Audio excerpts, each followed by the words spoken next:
Om Jnanatimirandhasya Jnananjana Shalakaya Chakshurunmilitam Yena Tasmai Shri Gurave Namaha.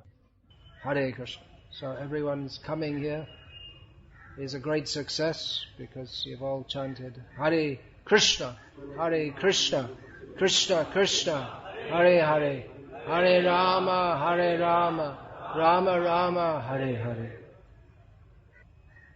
There are many things to say. First things first, congratulations to all who have participated in the just finished book distribution marathon. Just finished for some. For others, it will continue. But especially during December, devotees all over the world, they make a special effort to distribute Srila Prabhupada's books. Is it? Radhesh Prabhu is acknowledging, is leading a team there in Surat. They're all grihastas. Grihasta means they stay in their home, but they don't stay in their home. They go to other people's houses and give them Prabhupada's books. So that's the real meaning of a grihasta. You go to other grihas and give them Prabhupada's books. So especially during December, everyone gets out and they distribute. And it goes on throughout the year. There's so many devotees. If I don't mention you, don't mind, because I can't remember all the names, but especially Acharya Prabhu, his amazing contribution that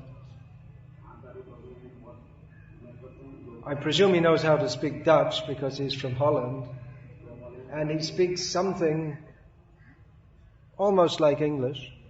It's different to the almost like English that is spoken in India, and goes in the towns of Tamil Nadu, small towns where no one knows any other language except Tamil.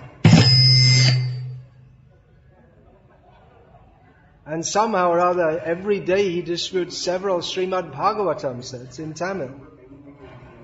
So this is called Achintya Shakti.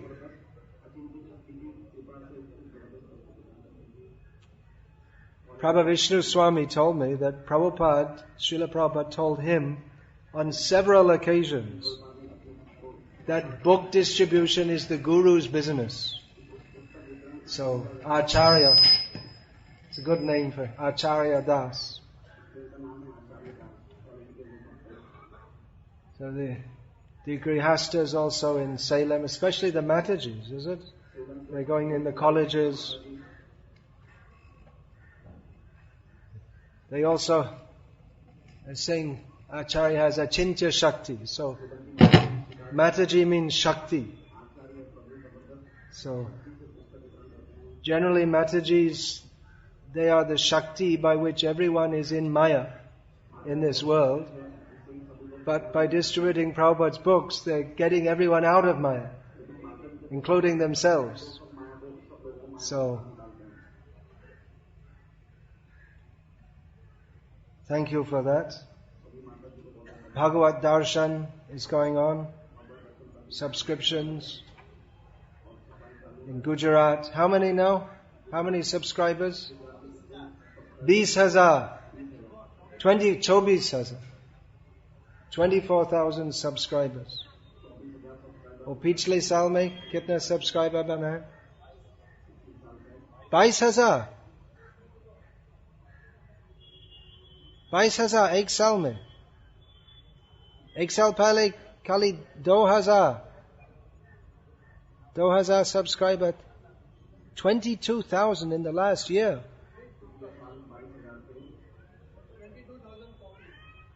22,000 मतलब subscription से अलग.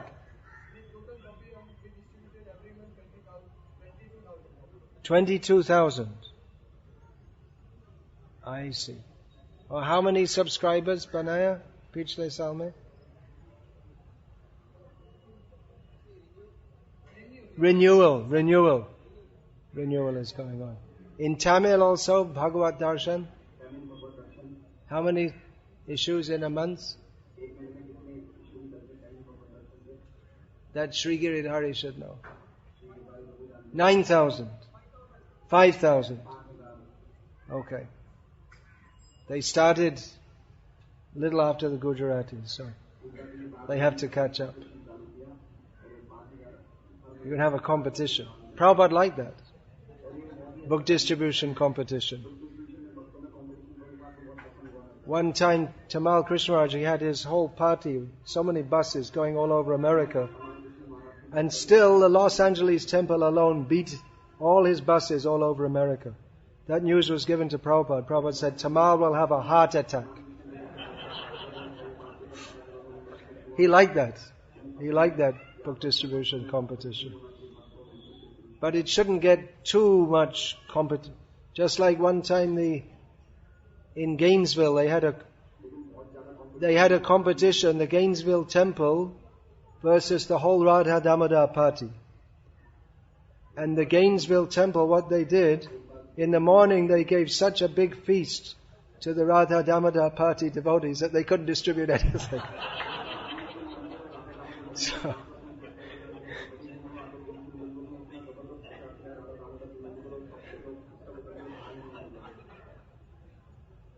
So anyway, yeah, go on.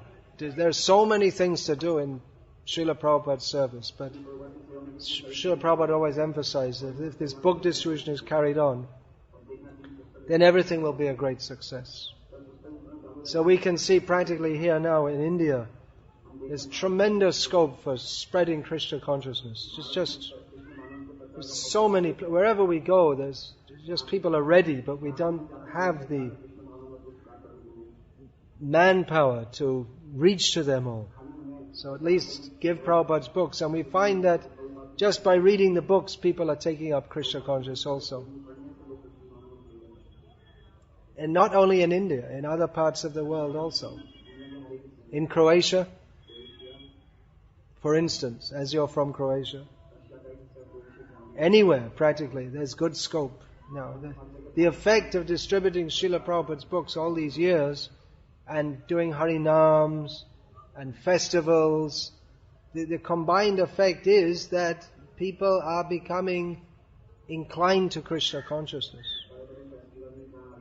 So I remember when I was distributing books in England, I can still remember that I was there, that was more than 30 years ago, distributing books. And I can still remember like the 2 or 3 people I met in all those months of book distribution who actually showed any interest in the books. People just weren't interested. We just showed George Harrison's name and that would more or less sell the book. Otherwise people weren't interested. But it's changed.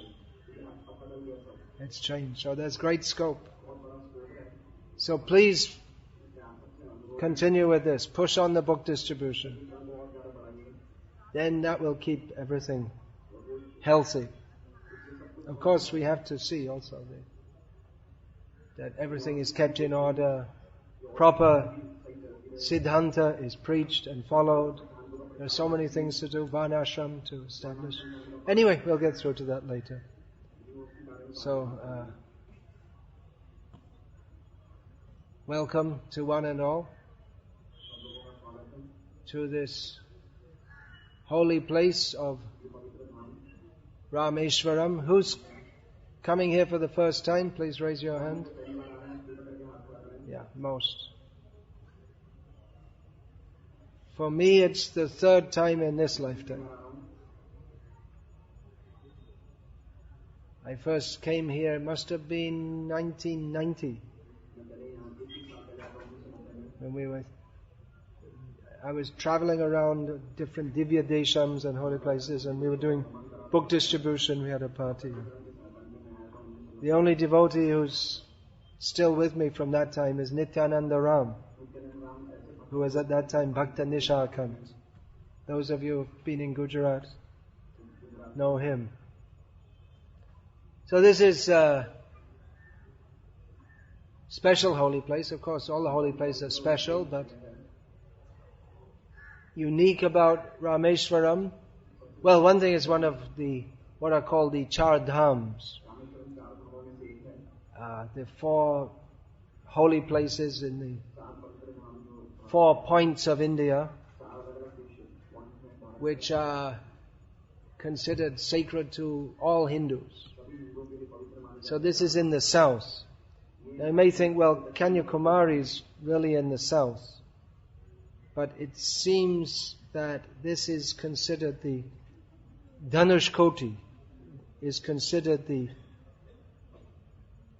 south point, inasmuch as Dhanushkoti is, if you just go in through the sand now, there's just sand to the end of the island. The other end of the island is Dhanushkoti, where Lord Ram, with his bow, broke the bridge between Bharat and Lanka. So you can see there how the 2 seas they meet. That means the what is in modern language called the Bay of Bengal, or in Puranic language Mahodadhi, and what in modern language is called the Arabian Sea, which in Puranic language is called Ratnaka. You can see how they just 2 currents come together there. So that's considered the southern point in that sense. So this is special in that sense. It's special in the sense that it's a place of pilgrimage for devotees of Vishnu and of Shiva, and for Gauriya Vaishnavas also, because Chaitanya Mahaprabhu visited here, Nityananda Prabhu visited here. So this is of course, people often ask, how is it that Ram worshipped Shiva? If Ram is supposed to be supreme, how could he worship Shiva? Not understanding what is the nature of the supreme. The people who think that the supreme means you just have to kick on everyone's head all the time, because that's what the material conception of being supreme is. But the supreme is not only the supreme controller, but he's the supreme affectionate. He's Bhakta Vatsala, he's loving to his devotees. Particularly Bhagavan Ramachandra as Maryada Purushottam, the Supreme Personality of Godhead, who demonstrates the principles of proper human behavior. He worships Lord Shiva, even though it's the duty of a Kshatriya, and Ram took the role of a Kshatriya. What is the duty of a Kshatriya? Paritranaya sadhunam vinashayata dushkritam. Duty of a Kshatriya is to protect the saintly people and destroy the wicked. So Krishna says, I come to do that. He does it in an exemplary way. But as the representative of the Supreme Personality of Godhead, the Kshatriyas do that. And when they can't do it, then when the demons are too much, then Krishna himself comes. And not only delivers the sadhus from the demons, but delivers them both. Liberates them from the material world, and particularly sends the sadhus to him. So Lord Ram, acting as a human being, even though it is the proper activity of a Kshatriya to vanquish sinful people who cause disturbance to others, still Maryada, what is the limit? it's difficult to say what is the limit. Once you start fighting, what is the limit? Just like Dhruv Maharaj, he went to punish the yakshas, who, because one yaksha had killed his brother, Uttama. But according to Swayambhuva Manu, his grandfather, their grandfather, Dhruva went beyond the limit in killing too many. So the Kshatriyas, they may be anyway in any activity, Sava Ramba Hidoshena, in any activity, there is inbuilt fault in the material world. However much you try to be good, in this material world, by its very nature, it's inbuilt. That you can't avoid doing something wrong. Of course, Lord Ram, he never does anything wrong. If anyone thinks Ram does anything wrong, they are wrong. But to show the proper etiquette or proper behavior, Lord Rama, as an expiation, prayaschita, he asked, after killing Ravana, who after all, he didn't act like a Brahmana, but he was the son of a Brahmana, Rishi. So for killing a Brahmana, what should he do? So he worshipped Lord Shiva. He was directed to worship Lord Shiva. So that doesn't decrease the glory of Ram. It's no evidence that he's not the Supreme Personality of Godhead. Rather, it increases his glory and demonstrates also that the Supreme Personality of Godhead is not subject to our ideas of what he should be. He is the Supreme Personality of Godhead on his own terms. And because he is affectionate, kind, loving, merciful, then his own terms are not nasty terms. If we see some despot means an evil ruler. There are so many in the history of the modern world. Prajaste bhakshiyasyanti mlecha rajanya rupina.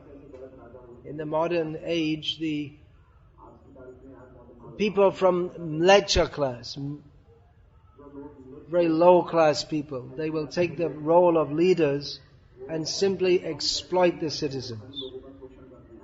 So some do so in a more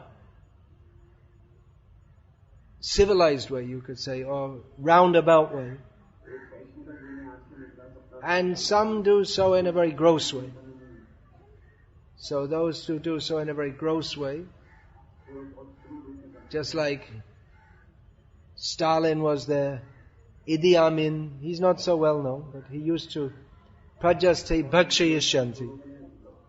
It means literally that they eat the citizens. So Idi Amin in Uganda literally ate the flesh of some of his political opponents. Is that known in East Africa? People all know that? It's well known, huh? What do they think? Anyone? Does he have any supporters? No one thinks he was good. So there are such sinful despots like that who rule on their own terms. And they rule by fear. So every Kshatriya must rule by fear. There must be some element of fear. Otherwise, just like we see, when Vena was killed, Even though he was a rogue himself, but he kept the other rogues in control. But when he was killed, then all the rogues, they had no fear. There was no king. So they just did what they liked. So some element of fear was there, but Bhagavan Ram, he ruled by love. The citizens of Ayodhya, they loved him. And for those who were, of course there were no such people, but had there been such people, they would have been punished by Lord Ram. So that is his duty to do so. But he shows the ideal, affectionate king who may also worship Lord Shiva. Of course, we're not recommended to, as Vaishnavas, we're not recommended to on a regular basis worship various demigods. But when we come to a holy place of Lord Shiva like this, we should certainly visit the temple, bow down, pray to Lord Shiva. How do we pray to him? Kshirang yatha dadi vikara vishesha yogat sanjayate nahitataf pritagasti hetoho yashambhutam apitata samapaiti karyat govindamadi purusham tamaham bhajami. If we worship him like this, he'll be very happy.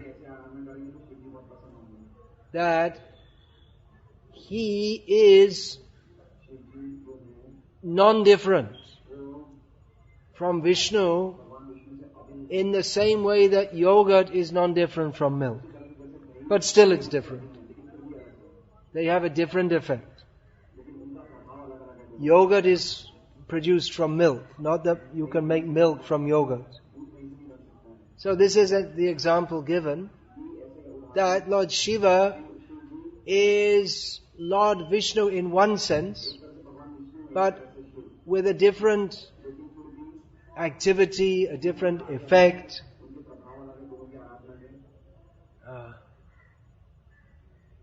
He is the servant of Govinda, who is the original person, the Supreme Personality of Godhead. So Lord Shiva is also eternal. But Krishna is known as Govindam Adi Purusha. He is the source of all living beings, even though the living beings are eternal. But he is the source. He is the controller of all. And all others serve him, including Lord Shiva. But in recognition of his great service and in recognition of his position, Lord Shiva's position as Parameshwar, the supreme controller within this material world, deputed by the actual Parameshwar, Vaikuntanath, Lord Vishnu. Lord Ram worships Lord Shiva. So there are many pastime places on this sacred island connected with Bhagavan Ram. This is the place where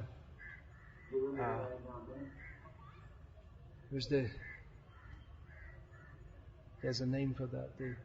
The place where they all mounted or prepared for the attack on Lanka.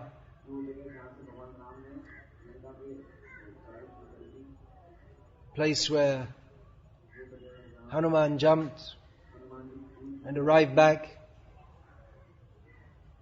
with the ring of Sita. And so you can visit all these different places. Balaram, of course, also visited here.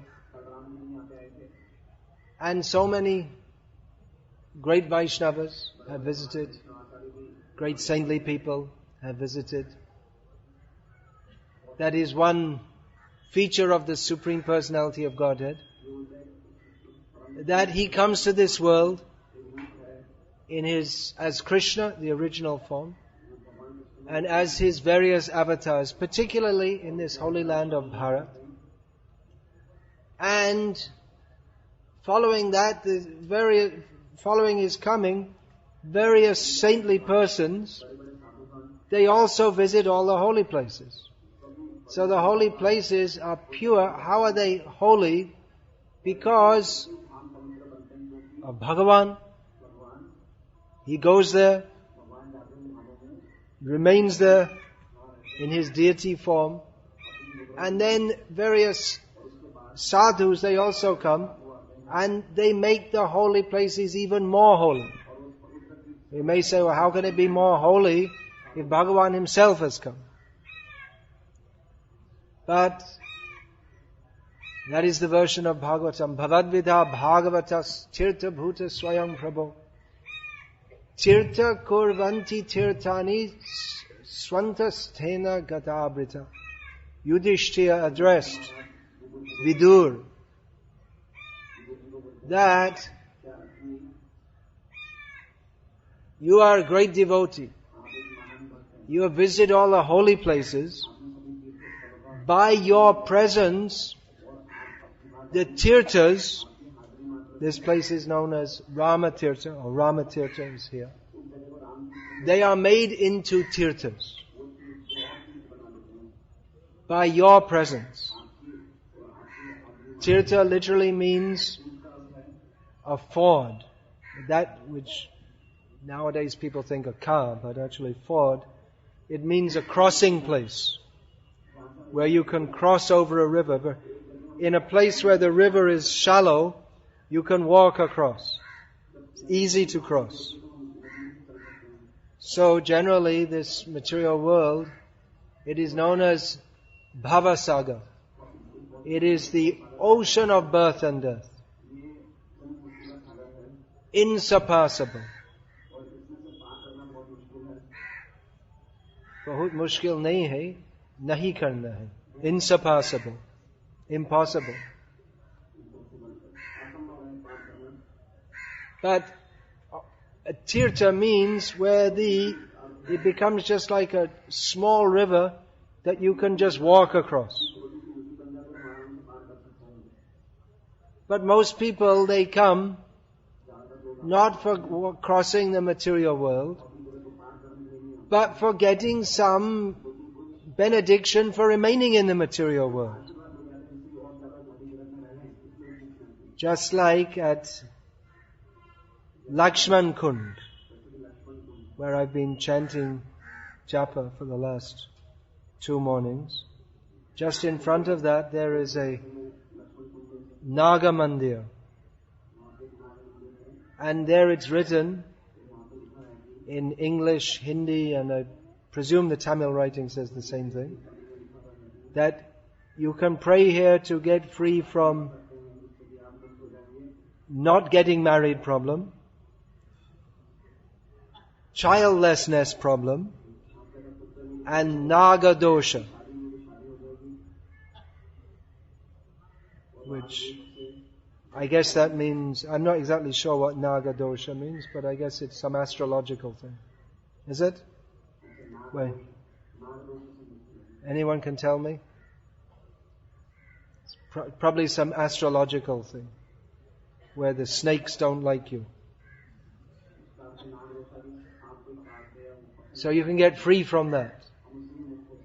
But Lakshman's Tirtha is there, Lakshman Tirtha. So Lakshman can take you right out of the material world. Then you don't have to worry about getting married. That will be arranged for you there. In the spiritual world, husbands and wives, then you don't find sannyasis. Everyone's married. And childlessness problem isn't there also. Of course, Mother Yashoda, it seems for a long, but then she gets at the end. It's worth waiting for. The child that she got was worth waiting for. She in her old age. And naga dosha, there's no such thing. There's no dosh. In the spiritual world, there's no fault. But people don't know, therefore the holy people, they go to the holy places, the sadhus, and they give their association. Just like Chaitanya Mahaprabhu. Although he's the Supreme Personality of Godhead, he acts as a sadhu. And he goes from place to place, specifically here in South India. He visited so many places, all over, completely covered so many holy places. If you're living in a place where there's an ancient temple, and it's not mentioned in Chaitanya Charitamrita, you may feel sorry that Chaitanya Mahaprabhu didn't come here. But probably he did. Because not all the places that Chaitanya Mahaprabhu visited are mentioned, but it's Krishna's Kaviraj says that he visited all the holy places left and right. So just outside Salem, now it's probably within the city, there's a place that Lord Ram visited. So it's not mentioned in Chaitanya Charitamrita, but most probably he visited there. So wherever he went, he performed Hari Kirtan, and he would instruct the people to perform Hari Kirtan, and among the Pandits, it seems especially, he would give them instruction. Bhaja Krishna, Balo Krishna, Karo Krishna Shiksha. He would instruct them in the teachings of Vaishnavism. And in this way, Chaitanya Mahaprabhu, he made the tirthas into tirthas by giving instruction. So ISKCON should have centers in all these holy places. Of course, it's difficult to instruct people because there's so much in the consciousness of coming just to get some material benefit. But at least we can distribute Prabhupada's books in the holy places. And that will be the best benefit they get from coming to the holy place. Otherwise, yat tirtha buddhi salalena karhi jijjanesh vabhigneshu sa eva gokara. People who go to a holy place and think that their whole work is done just by bathing there or taking darshan, they're no more intelligent than an animal. The real benefit to be had is by hearing from sadhus. But people have no idea of that. Of course, people just like here in Goswami Madam, I was trying to understand what Madam is. Matam. Say Madam, that's like, it's sounded to me strange. No, it means Matam. So various groups come and they have kathas. But actually, unless they're followers of a genuine Vaishnav sadhu, then these kathas, that will also keep them in the material world. And they come actually thinking they'll get some punya. They come to hear these kathas. They think they'll get some punya for living peacefully, happily in the material world, which isn't possible. It's ironic. Not with the purpose of coming out of this material world and fully surrendering at the lotus feet of Krishna. They may even say that they're doing that, but they don't have a clear understanding of who Krishna is and what it means to surrender to Him.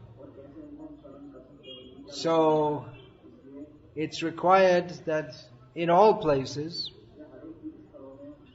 that there be genuine devotees who speak these topics. we're distributing Srila Prabhupada's books, but the topics that are in there need to be spoken also. It's clear from the text of the Bhagavatam and from the Bhagavad Gita that it is not meant just for those who heard it at that time, but it's meant for repetition. Shrinvatang Shadhaya Nityam. We find in Bhagavad, there are many such verses where it's said that those who regularly hear Grinatas Chasva Chaishtitam, taking the subject matter very seriously, Kalena Nati Dirghena Bhagavan Vishate Hridi, that within a not very long time the Supreme Lord will enter the heart of such person. So Bhagavatam is meant for speaking. Gita is meant for speaking to others, but Srila Prabhupada emphasizes very much in his purports in the first canto, near the beginning of the first canto especially, that what is the proper attitude required of the speaker and of the hearer, that they get the same result is generated as was between Shukadeva and Parikshit. That Parikshit, although he was a pure devotee from before birth, even in the womb, he was such a special devotee that Krishna personally saved him. But Srila Prabhupada writes in one of his purports that for further development, here Krishna arranged that Shukadeva Goswami, for Parikshit's further development, he sent Shukadeva so that Parikshit could hear from him. So, even if you're a pure devotee on the level of Parikshit, still there is further development. There's no end to how much one can develop. So if of course, it's very rare to find a speaker exactly on the level of Shukadeva or a hearer exactly on the level of Parikshit. But the attitude should be of that much seriousness that we want to hear in such a way, just like also the rishis headed by Shonaka. They didn't even want to hear about Parikshit, and Yadi Krishna Kathashrayam. We would like to hear about Parikshit's punishing the personality of Kali, if those topics are in relationship to Krishna. So that is the point. What does it mean to surrender to Krishna? Who is Krishna? What does it mean to surrender to Him? Otherwise, in the name of Bhakti, all kinds of strange things are going on. So there should be pure devotees who can... Pure means... That question came in one of the Prabhupada's, you'll find in about 1968, someone asked what was meant by pure devotee, and Srila Prabhupada said that you should be following, you should hear from and follow. This is disciplic succession. Hear from and follow. Which seems to be a very simple thing. Should be a very simple thing. Hear and follow. The difficulty is that we have our own agenda. We have our own motivations. We have our own way of thinking, by which, even if we hear from a pure devotee, we reinterpret it. Just like I was shown an article which appeared on some website which gave all very good reasons why we should celebrate Christmas and dress Krishna as Santa Claus. So, someone had the idea, They say it's good for preaching and this. They weren't thinking of how it's good for preaching, what we should do, but they were thinking how we should celebrate Christmas. And so, it's not... And then they brought the preaching. Preaching is the excuse, right? Instead of preaching is the essence. So, it is possible to take Prabhupada's message, take the message of the Parampara, and twist it into something for our own desire, our own pleasure. So, what does it mean to follow? We have to see clearly. What is that? We may be bewildered. What does it mean to follow? But what is the essential principle? Should we do this? Should we do that? Prabhupada said this, Prabhupada, therefore this, that. Essential principle is Atendriya Priti Vancha Tare Bale Kam Krishna Indriya Priti Icha Dhare Premana. If you don't know this verse, learn it. All the other verses that you can learn, they're all to be understood in relation to this verse. If we don't get this, if we don't understand this one properly, then whatever else we understand will be on the mental platform at best. So that is that acting for personal satisfaction, personal sense enjoyment, that is called material lust,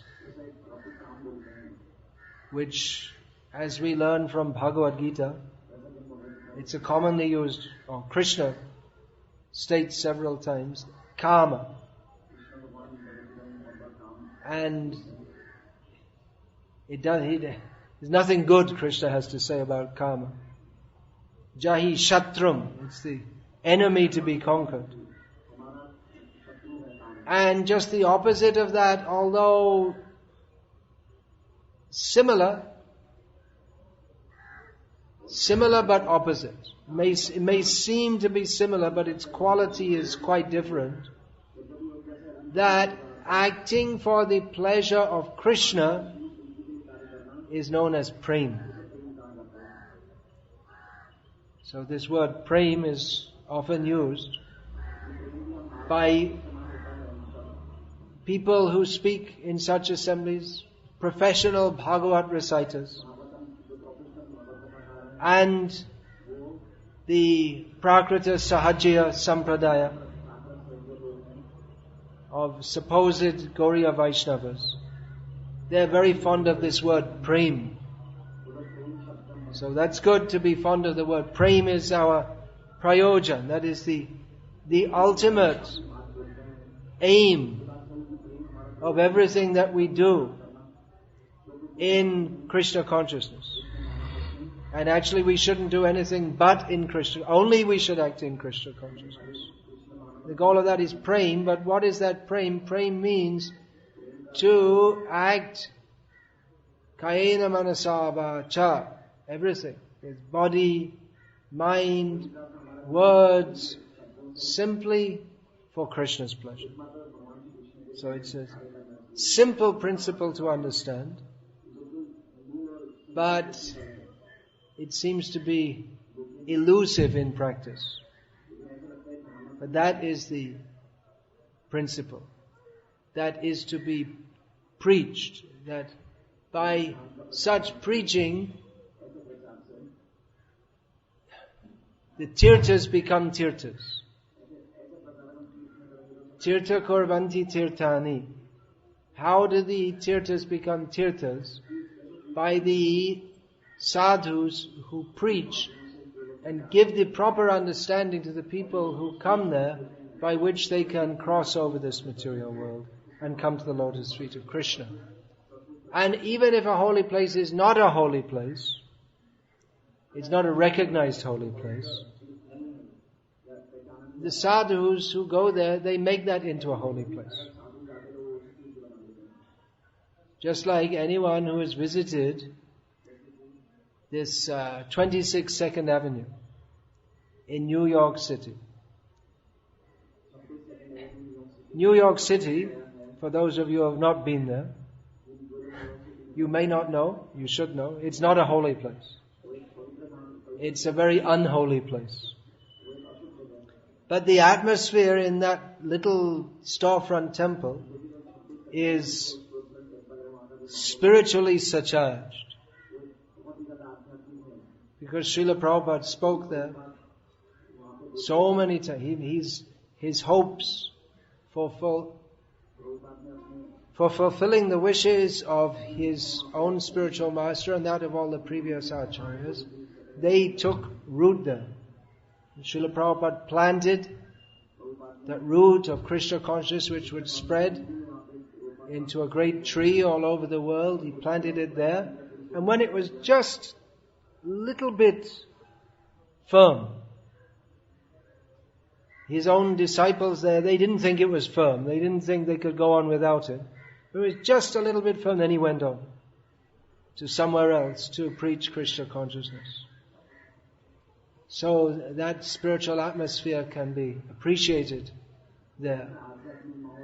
Not that New York is a holy place, but particularly that spot, that this spiritual atmosphere is very powerful there.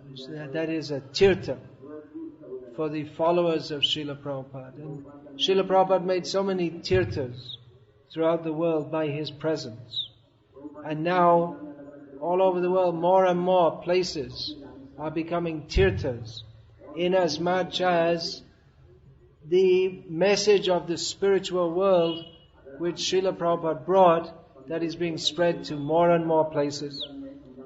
Just like probably most of us, those of us who are not from Russia, recently we heard the name of a place in Russia for the first time, Tomsk.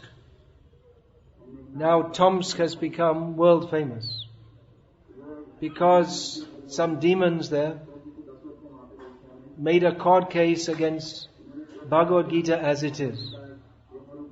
That means the devotees are preaching there. They're distributing Bhagavad Gita there. They made a center there. And the demons didn't like it. So it's actually a very good sign that in the Indian Parliament, mostly all the MPs, they stood against, they were outraged at that. How can you be against Bhagavad Gita? Although I doubt if any of them ever read Bhagavad Gita. But it's still, they have the sentiment. At least they have the sentiment that Bhagavad Gita is something good. We should go to them and tell them, now you read Bhagavad Gita. Srila Prabhupada in the early 1970s, when there wasn't even any center in Delhi, he had Tejas Prabhu go to all the MPs and MLAs and make them life members and preach to them. In those days we weren't so advanced. We didn't have any techniques for making people life members. We didn't know any techniques of flattering them or telling them you'll get... There weren't any facilities anyway. So the only way to make them a life member was to go and preach to them the philosophy of Bhagavad Gita. And Tejas made, I think, over 200 life members from among the MLAs there. So we should go there, and we should go and preach to these people and tell them to take up Krishna consciousness. So anyway, what was I talking about? How? Yeah, everywhere we should have devotees who can preach, and there are more and more holy places being made all over the world. Still the places that Srila Prabhupada, he preached in, they're very special. As more and more centers of ISKCON are established all over the world, those deities that were actually established directly by Srila Prabhupada, even though Krishna is Krishna, but particularly because this Krishna is Prabhupada's Krishna, who Prabhupada personally installed. And you can still see the footage of Srila Prabhupada in complete ecstasy and all his disciples in ecstasy, establishing Radha Gokulananda in London. Unfortunately, at that time, I was just living a few miles away, but I had no idea of this. It's so unfortunate to miss that. So that will be something very special. Prabhupada already deities installed by Prabhupada. It may be that definitely the number of ISKCON centers is far more than those personally established by Srila Prabhupada. So still these holy places in India, there are so many. Rameshwaram is one of these special places. They have their special atmosphere. We can appreciate that with them when we come here. That's a very great facility of the land of India even now, which is not there much in the Western world. In the Western world, if you're living in Europe, you can go to this Simhachalam in Germany. Simhachalam is in Andhra Pradesh. There's also Simhachalam in Germany. So you can visit the centers of ISKCON, but still these places in India, Vrindavan, Mayapur, Nathdwara, they have a special atmosphere because the whole town is centered around the deity. Just like here, Rameshwaram. Everything's in connection with the deity and people coming here for darshan. That's there, according to the census, latest census, or the most recently made one, the population of Rameshwaram is 30-something thousand. This town here. But there'll always be more than 30,000 people here because there are always visitors. So whoever lives here, their means of subsistence, it's all directly or indirectly connected with the temple and pilgrimage. So that's the whole, Nathdwara the same, Vrindavan the same. Of course, because Vrindavan's a little bit big, there are also administrators and there'll be lawyers, but the whole town is there because of Krishna. And this whole town is here because of Bhagavan Ram, Bhagavan Shiva. So it creates such an atmosphere that everyone is coming here and living here because of Rama, because of Shiva. Even here in Rameshwaram we'll find there are churches and Christians, but they're also whatever living they're making, that may be connected. Well, there are fishermen also. I guess that's not connected directly. But they have to sell the fish to someone. So the people who come to buy the fish, they may be also devotees, directly or indirectly. So there's the atmosphere is going on for literally hundreds and thousands of years. People have been coming here. That has a cumulative effect. That when we realize that how many millions of years people have been coming here just to bow their head because Lord Rama here, he came here. This is an important place of Rama's pastimes. So many holy people. Even the people who are not holy who come here, they become holy, and that's why they come here. Sinful people also come, but they have enough piety to think that by coming here, I will become free from sin. So even sinful people come. But sinful, but like that. They have enough faith that by coming here, I will become purified. So like that, we want to make now this holy places. That design is the poster is the of Radha Gokulananda temple in Salem. So we want to make that a holy place. That means people will come, visit, take darshan. Krishna, we're praying that he will come. You have to start praying. He doesn't come that easily. You can't even get close. You see, Lord Brahma came to pray. He could only be at the edge of the milk ocean. He couldn't go directly. So then Krishna came. So we're asking Krishna to come in our midst. It's not just that you get some money, you get some bricks, you go to Jaipur and say, okay, I'll have that one. And then you come back and you chant some mantras and Krishna comes. It's not like that. Krishna comes when there are his devotees. So we have to pray. Jagannatha Swami Nayana Patagami Bhavatu. Krishna, please come. Otherwise, why should he come? Just because someone wants to make a temple and get some money. Deity you can install like that.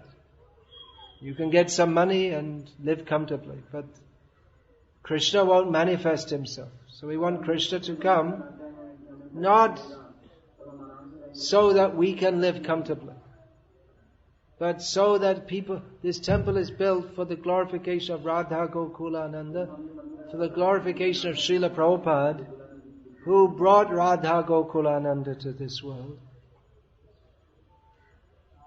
so that Srila Prabhupada's mission may be fulfilled. So the best way to bring Radha Gokula Ananda to Salem is first of all in the whole area, just fill it with Prabhupada's books. Go everywhere, preach Krishna consciousness. Do kirtan everywhere. Then, in that atmosphere, Krishna will like to come. Otherwise, why should he want to come? He'll be very happy to come. If the atmosphere is one that, Krishna, we're calling you here, not, of course, people will come and they will ask for material benedictions. That is expected. But it should be a place for teaching. Teachings of Bhagavad Gita. Krishna himself comes to this world to teach Bhagavad Gita. So that teaching should go on, Bhagavad Gita as it is. So devotees should also be there, who are speaking and living the message of Bhagavad Gita as it is. And that will make the atmosphere in which Krishna is pleased to come. Devotees, they should be tirthas. That by their association, people give up their long-standing desires to enjoy this material world.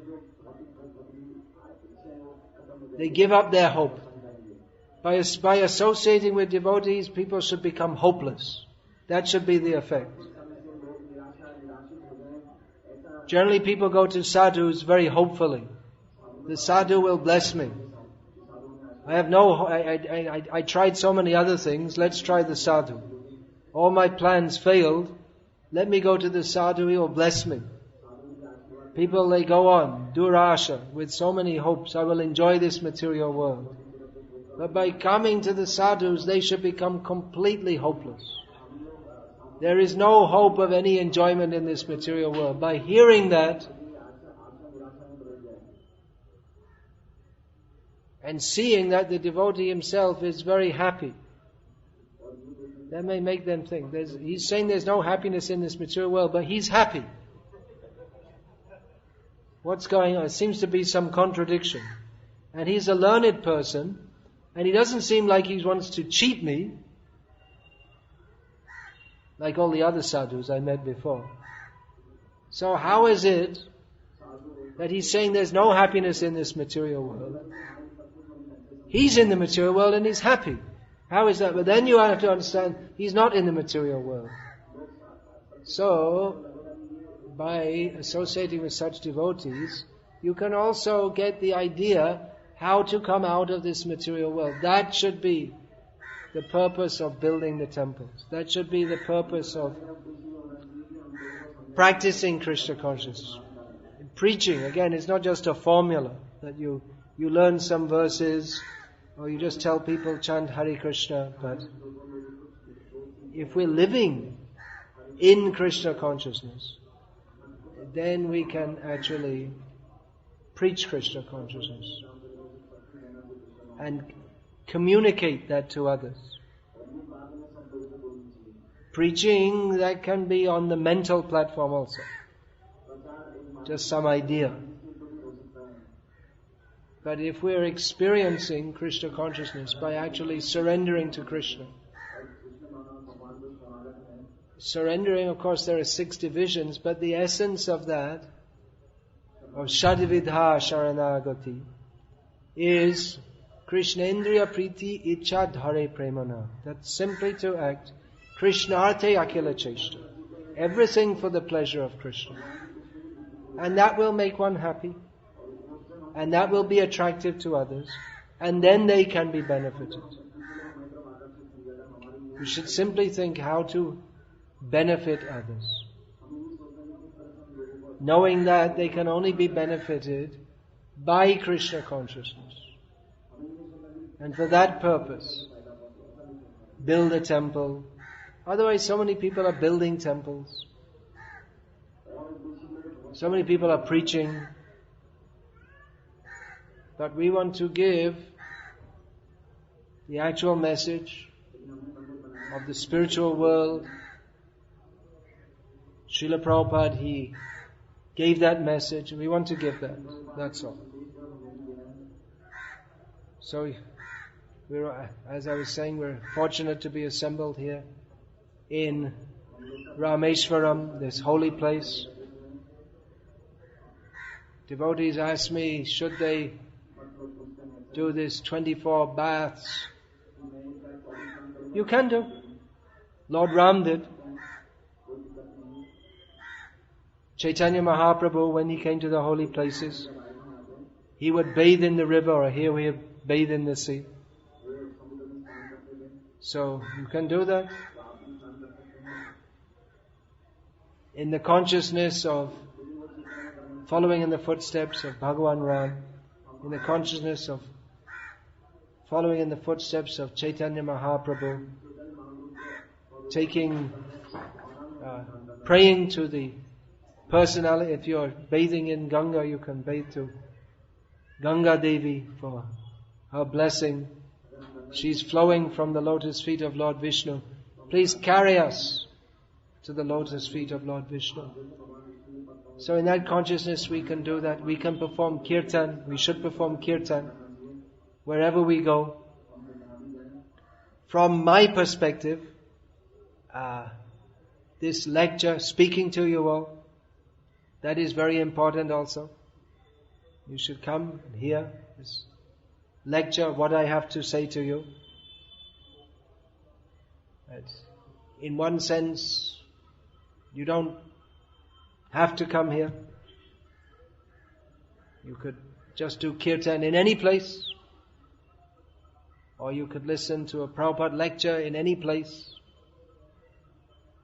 But as in the service of Srila Prabhupada, I've accepted most of you here, I think, are my disciples. So it's my important duty to speak to you. Otherwise, what does it mean to be a guru, and what does it mean to be a disciple?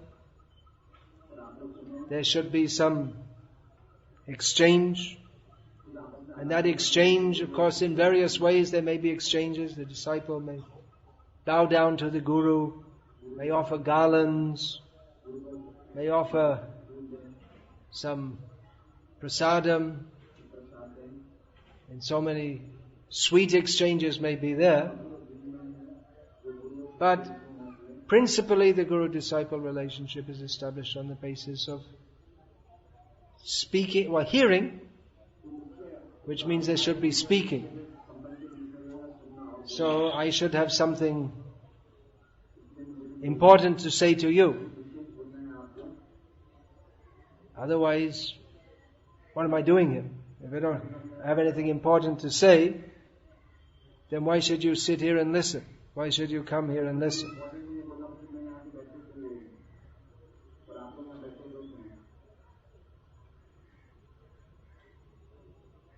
So this is the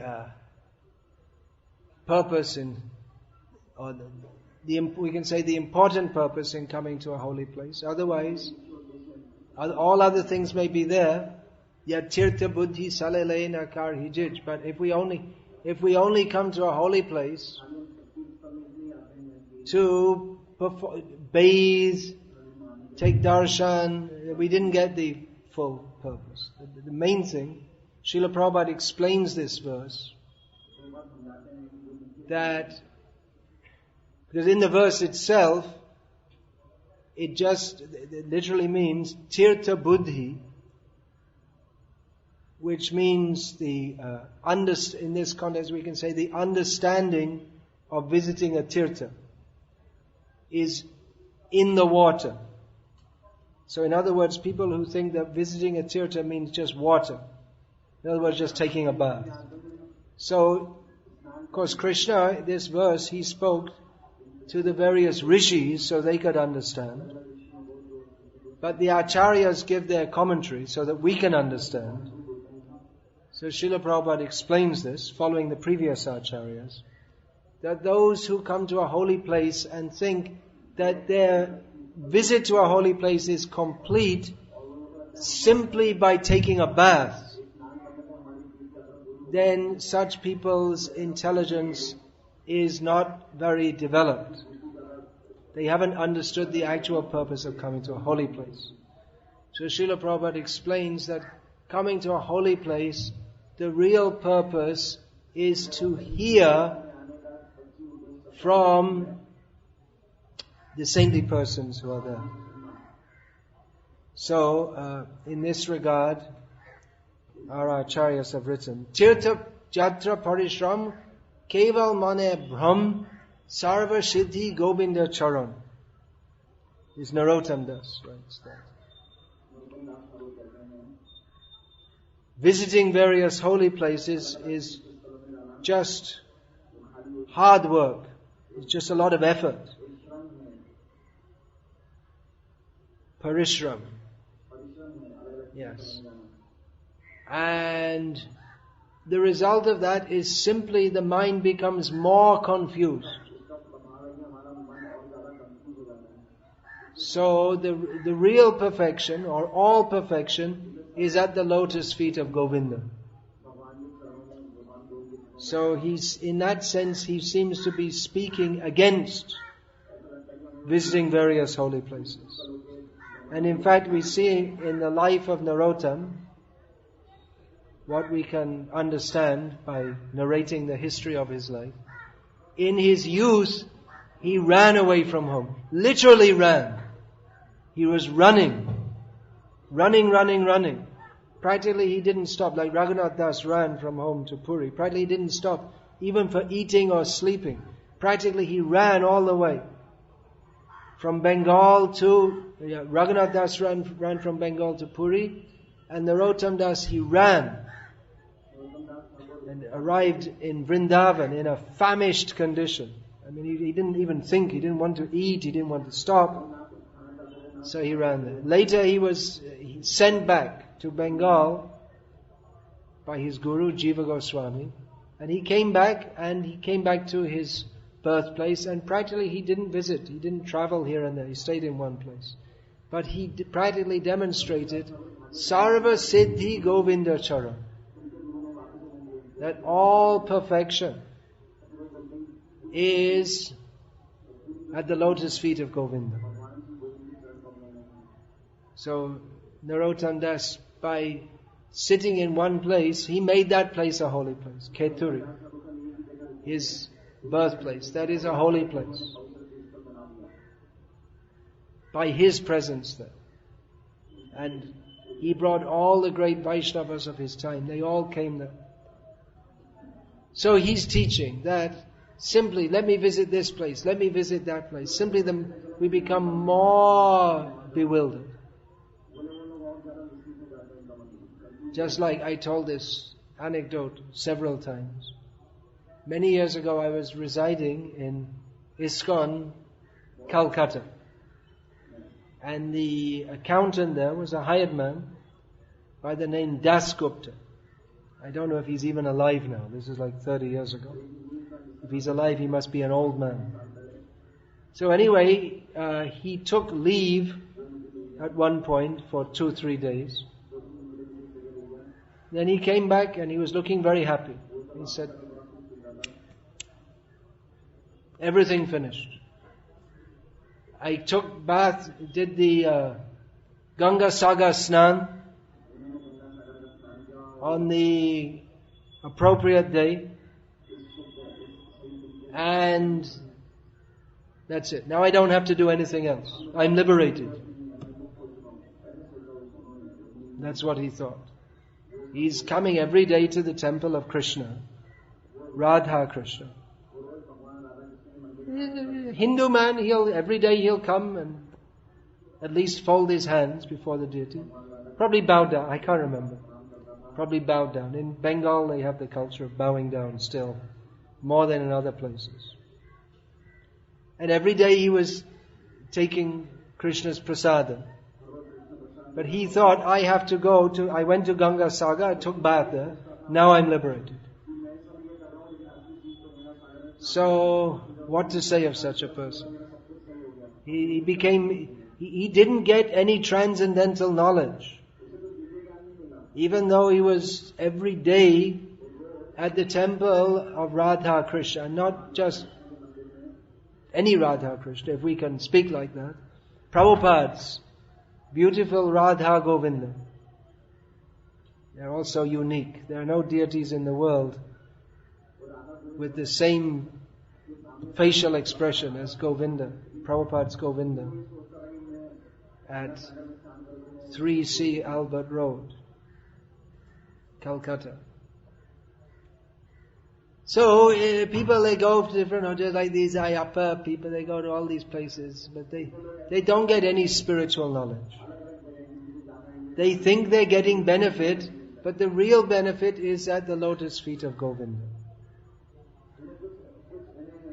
In this context, Bhaktivinoda Thakur also said, Jai tirthe Vaishnav nai, Shai tirthe nahi jai. I have to look at this. Ki labh hatiya duradesh. Jatai Vaishnav gon Shaish Than Vrindavan, Shaish Thane Ananda Ashesh. Bhaktivinoda Thakur says, in that tirtha, where there is no Vaishnava, that's not really a tirtha at all. Because people, they don't cross over birth and death by going to such a tirtha. They don't get the actual, what a tirtha is, a place for crossing birth and death. That is not affected if one does not get the association of Vaishnavas. So Bhaktivinoda Thakur says, what is the use of walking such a long distance? Because in those days, generally still the culture was that to go on Tirtha Yatra means walking. So those of you from Himachal Pradesh who wanted to make Rameshwaram Yatra, it took a long time to come, maybe 3 or 4 days travel, but anyone who came from there previously, they would have had to walk maybe 3 or 4 months. So Bhaktivinoda Thakur says, what is actually gained by walking such a long distance? Where there are Vaishnavas, Bhaktivinoda Thakur says, that place is Vrindavan, and in that place there is unlimited bliss. So, in this regard, Bhaktivinoda Thakur also said, Gauramara Jaishabasthane Karalo Brahmana Range Sheshabasthana Heriboami Pranai Bhakata Sangha. Bhaktivinoda Thakur, who says that I do not wish to go to any supposed holy place if there is no Vaishnav there. He aspires to visit every holy place that was visited by Lord Chaitanya Mahaprabhu. Karalo Brahmana Range, that Chaitanya Mahaprabhu in great happiness traveled to so many holy places. So Bhaktivinoda Thakur aspires to visit all such holy places in the association of loving devotees of Chaitanya Mahaprabhu. So, we're all, by Prabhupada's mercy, following in the footsteps of Chaitanya Mahaprabhu in visiting these holy places. But from my perspective, if I can, by speaking, impress on you what is the importance of visiting these, what is the actual importance of visiting these holy places, then that is my duty performed. So as you have come, mostly those of you who are coming are my disciples. So you can come anytime here. You can visit holy places. It's good to visit holy places. But special feature here is that I have to speak to you. Other things we're also doing. Kirtan, prasad distribution. But particularly you have gathered. And I'm scheduled to give another 3 lectures during this time. So please come here. I'm not with any of you most of the time, with the exception of Vrindavan Chandra Prabhu and Madhukanta Prabhu who are traveling with me. But that also may be just for some time.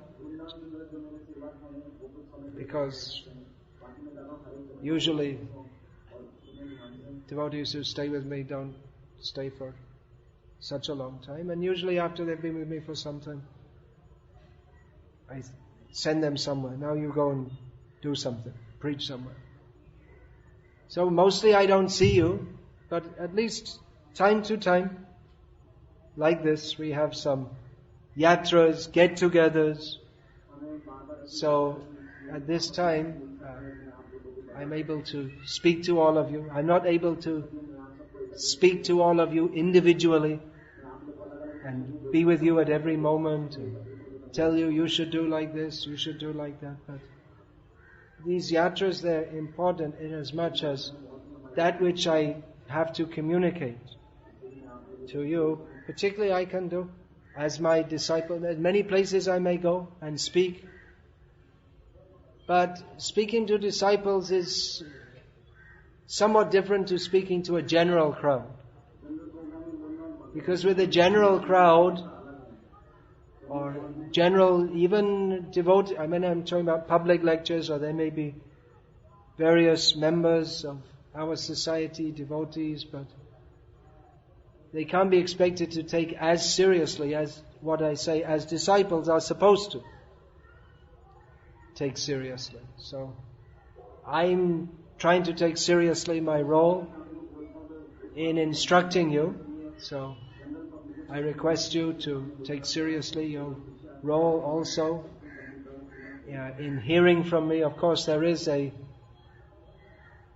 philosophy floating around that the only job of gurus, or not really gurus, is just to officiate in a ceremony.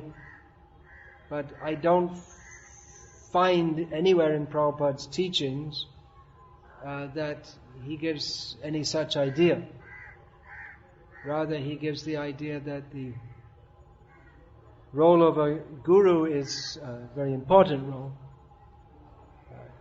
essential role. That everyone has tad vijnanatam sagurum eva abhigachet.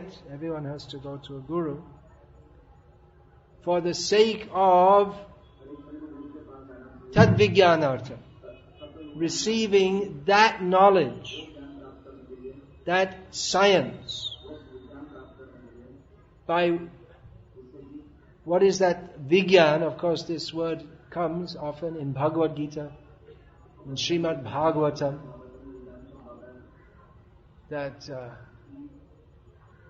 by this vigyan, mukta sangasya jayate, one can become free. Of course, mukta, that may generally people think you get free from this material world, but free from material association, free from material conceptions. So that scientific knowledge by which one can understand everything. So, Vigyan means scientific knowledge. Everything is in various categories. There are categories. Tattva. So there's Jiva Tattva, Vishnu Tattva, Vaishnava Tattva, Shakti Tattva, Rasa Tattva. All these categories. Understanding them properly, that is the Vijnana, or the scientific knowledge by which one should hear from a guru. So, I'm supposed to be communicating that to all of you. Bhaktivinoda Thakur, among his immense contributions,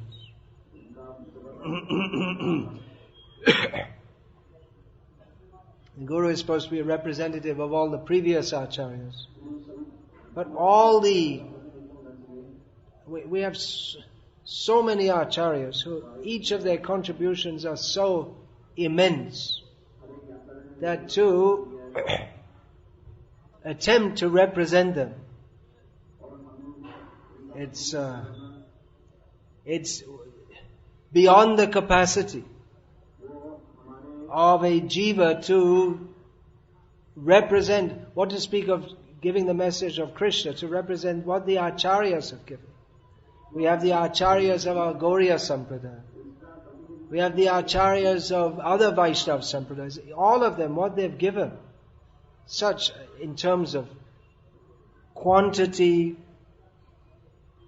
in terms of quality, what they have given is so immense that if one can have even a little appreciation of that and attempt to communicate that to others, then that is the duty of a guru, to be a follower of the previous acharyas, and what the previous acharyas have given, to give that to others. But you can also privately study. That's also one of the duties of a disciple, to study especially in ISKCON we have to study the books of Srila Prabhupada, previous acharyas' teachings, what Bhaktivinoda Thakur has given, what all the previous acharyas have given. So Bhaktivinoda Thakur, among his teachings, he's also warning about giving instruction. Loye sadhu besh ani upadeshe e baro mayararanga.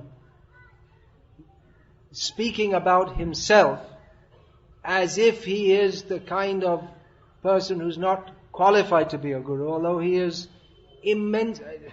He is. I mean, there's no question of Bhaktivinoda Thakur. Is he qualified or is he not? He is. Sometimes people ask me, when did you become a guru? Like it's, when did you get your MSc or something like this? It's like some point in time. But for Bhaktivinoda Thakur, for the great liberated acharyas, there's no question of when he became a guru. But they come to this world only for that purpose, to give the knowledge of the spiritual world. So he's speaking to instruct us, to warn us that taking the dress of a sadhu, dressing as a sadhu, I'm giving instructions to others. This is just the play of Maya. So he's taking that position, that in this way warning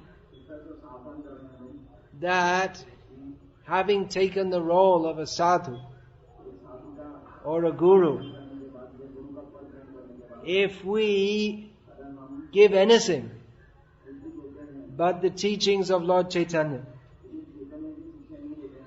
then we become rascals. But actually it's just like the acharyas like Bhaktivinoda Thakur, they don't become gurus. They are gurus. So similarly, those who cheat, they don't become rascals, they're already rascals. And they simply develop their rascaldom or move to a higher level of rascaldom by taking the role of gurus. It's not that they become a rascal by giving wrong instruction, but they find the perfect outlet for their rascaldom in which they can cheat others very seriously.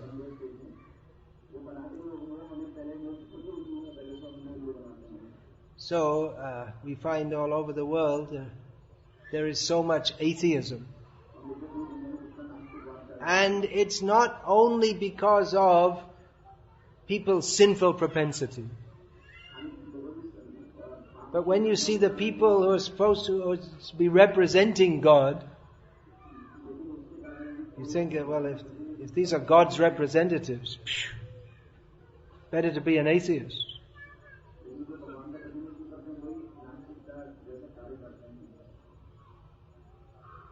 So fortunately we've come to the lotus feet of Srila Prabhupada, who saved us from all these bogus sadhus.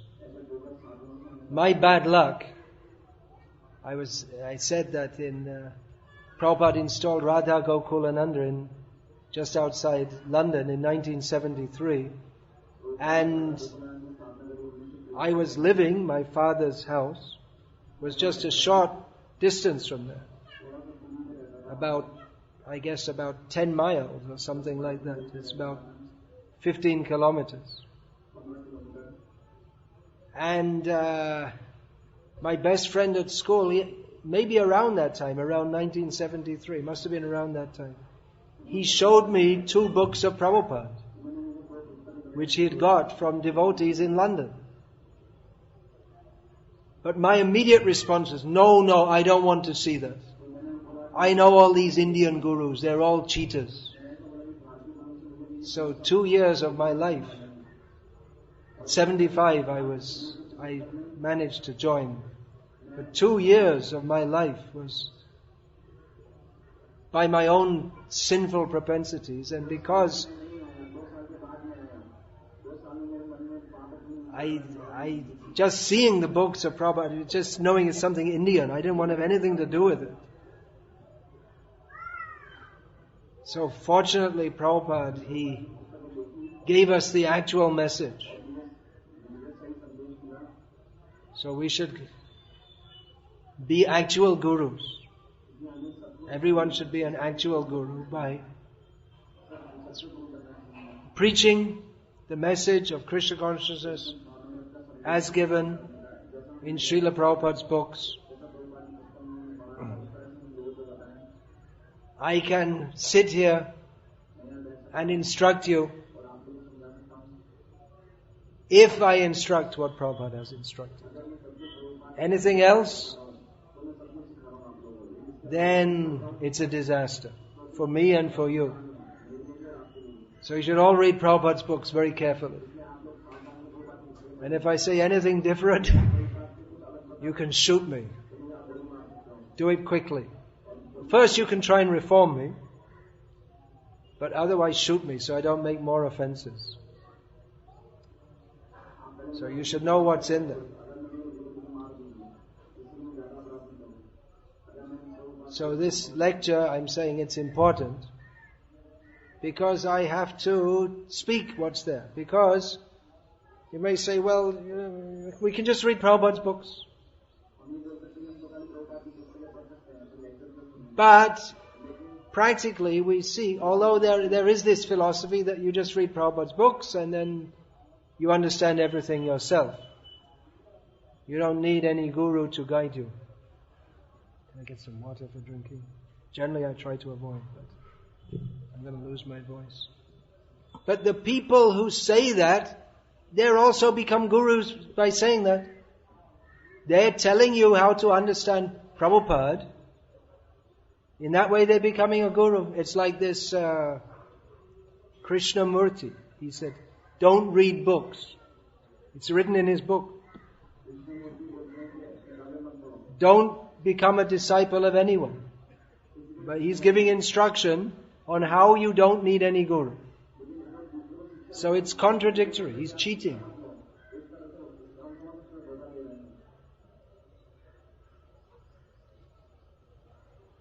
So in every generation, it's required that those who have heard from gurus, they instruct others, and in this way, Jare Dekho Tare Kaha Krishna Upadesh Amaragya Guru Hoya Tare Desh. They become gurus and instruct others. What do they instruct? They instruct what they receive from their own guru. And that will go on in every generation. If we may say just read Prabhupada's books, but even to say that, that's giving an instruction. And then people read the books and they say, well, how are we to understand this? Because even Prabhupada himself, you see, he may say, well, why study Prabhupada's books? You can go directly to Krishna. Then you just read Bhagavad Gita by yourself. You don't need you can read Bhagavatam, you just get the Acharya's commentaries. But first of all, you have to learn Sanskrit, because most people these days, they're not raised with Sanskrit. And who are you going to learn Sanskrit from? Whoever teaches you, you all imbibe whoever you learn anything from, you imbibe their outlook and their attitude. Even if you learn how to cook chapatis from someone, by associating with them, whatever there is their outlook on life, that will tend to influence you. Sangat sanjayate kamaha. By association, our desires develop. So if we learn Sanskrit, I'll learn Sanskrit and then I'll just study it myself, Bhagavad Gita. You won't understand anything. Krishna spoke Bhagavad Gita to Arjuna not because Arjuna was a Sanskrit scholar, but because he was a devotee. Bhakto sime sakha cheti rahasyam hi etaduttamam. There's so many Sanskrit scholars who they sakalene hamahata yoga nashta parantapa. This yoga was spoiled. How could it be destroyed? How can it be? It's not destroyed, but the way people misrepresent it means that even though others may be teaching Bhagavad Gita, they may be teaching all the shlokas, but people they don't get the actual message. Therefore, Prabhupada's commentaries are there. But even then, you may be confused. The point is, we've already had so many gurus. We've been taught by so many, before we can even get to the point of tad vijnanatam sagurumeva abhigachat. We've had so many experiences. We've had so many people teaching us so many things. We have so many impressions in our mind from previous lives, so that even when we come to read Srila Prabhupada's books, we don't come as a perfect disciple. We don't have any idea what it means to be a perfect disciple. We have so many preconceptions, which are all misconceptions. So it requires to be explained to us. Just like some people, they get disturbed reading Bhagavad Gita as it is, where one of the purports in the first chapter, Srila Prabhupada says that women in general are less intelligent and are like children, they need to be protected. Well, although that was the general understanding all over the world since time immemorial, in the modern age, people are more intelligent. And they've discovered that this is not true. And so they get disturbed when they read this. And then they may not want to read it. They'll say, you see, oh Prabhupada, he's coming from some old idea. He has these old ideas which are all wrong. See, he didn't have a proper education as we have had. He comes from the dark ages. So they may reject it. So how are we to understand this? Kathame tad vijaniyan. How are we to properly understand this? Then that requires someone to explain. So it requires to be explained, and practically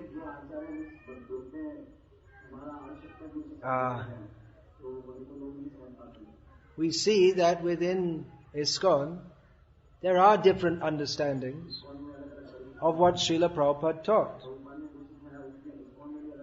That's why some people think it's quite acceptable in the line of Srila Prabhupada to dress Radha and Krishna as Mr. and Mrs. Santa Claus. I don't find that in Prabhupada's teachings, but someone did. So it makes a difference. It does make a difference who you hear from. There are different understandings. And they're not all the same.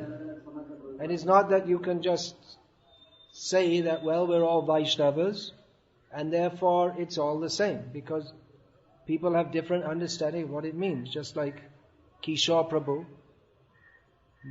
told me he met at one station someone who came and introduced himself to Kishore as a Vaishnava. Kishore was a little surprised at some of the things he said after that. I wasn't surprised because I've been traveling and meeting people in India for many years. But Kishore Prabhu was surprised because this man, what did he say?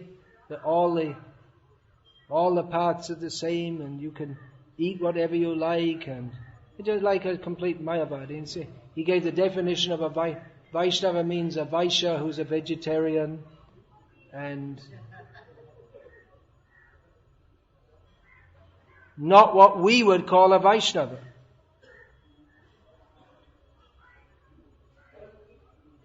So there may be various people who, in the name of Srila Prabhupada, do so many different things.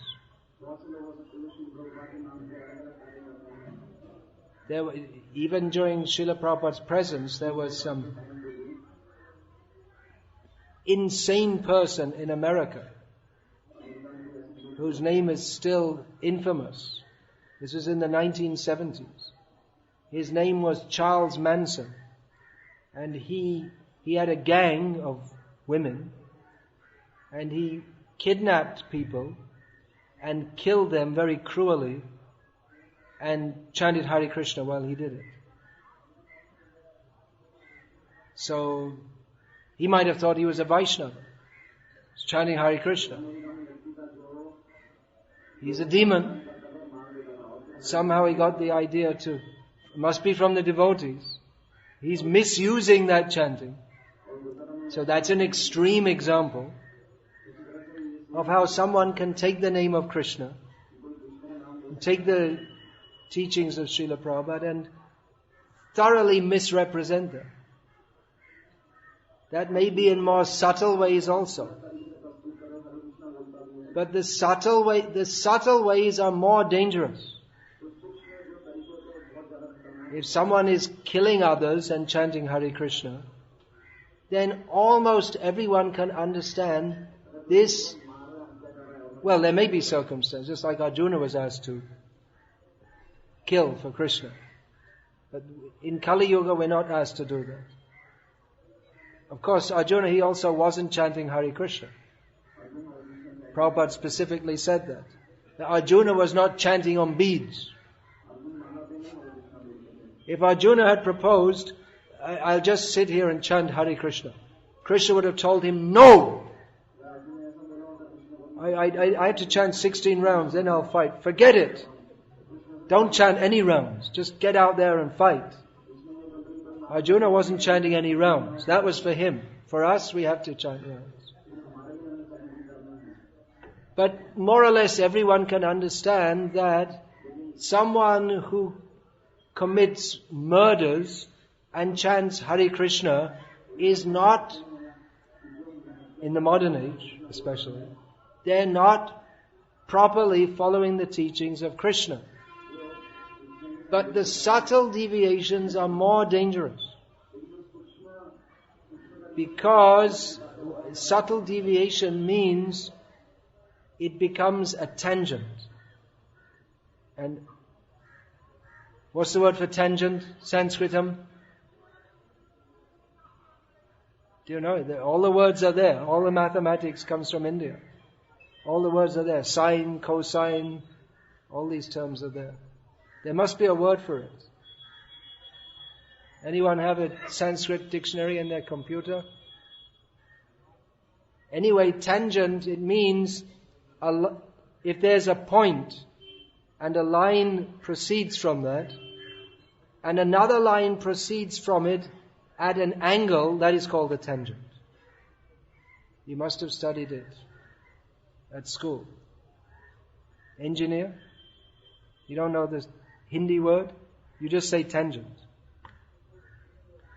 And if it goes off at a 45-degree angle, then practically immediately you can understand that it's deviated from the first line, isn't it? But if it's at an angle of 0.0045 degrees, then if you draw the two lines, in the beginning it looks like they're the same line.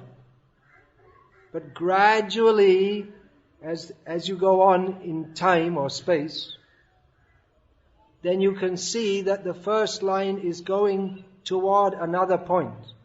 It's not so. The straight line that Srila Prabhupada showed us is from here to the lotus feet of Krishna. But if you go at a tangent, looks like you may be going up, you may be very piously chanting Hare Krishna, but you might get caught in the heavenly planets, or even in the impersonal Brahman, because it's not going exactly on the same point. Even if it's 0.0001 deviate, we have a long way to go to reach Krishna. So in the meantime, if we're deviate, of course, Krishna is very kind, so if there's a little deviation, He may rectify that. Dadami buddhi yogam tam yena mam upayanti te. Practically we all have some deviation because we all have our rascal minds to deal with. But Krishna gives the intelligence to those who are trying that they will come to Him. But if it's not to the actual point, then the danger is there that in the name of Bhakti, we're going to go away actually from Bhakti. And that's why we find in the Vaishnava Sampradayas of the present day that they're mostly deviated from the proper point. The followers, even though they may be going through the rituals, most of them nowadays don't even go through the rituals, but they're deviated from the actual point. Why is that? Why, in the name of being Vaishnavas, just like here in Tamil Nadu, there are so many people who are from Vaishnava families. If we say Vaishnava family in Tamil Nadu, it mostly means the Ramanuja followers. In Gujarat, at least previously, Vaishnava generally meant the followers of Vallabhacharya. So like that. But why do we find that people from Vaishnava families in Tamil Nadu,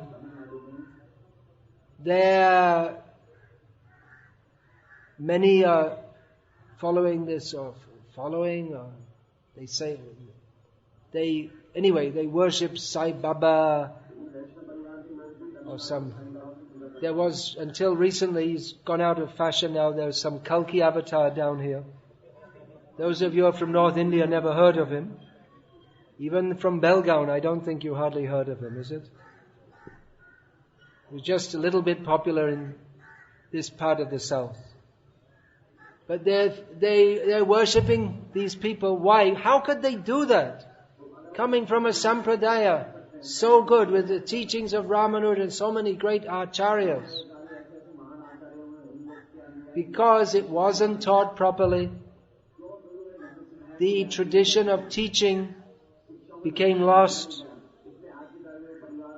And therefore, even superficially, people consider themselves to be Vaishnavas. But they're not.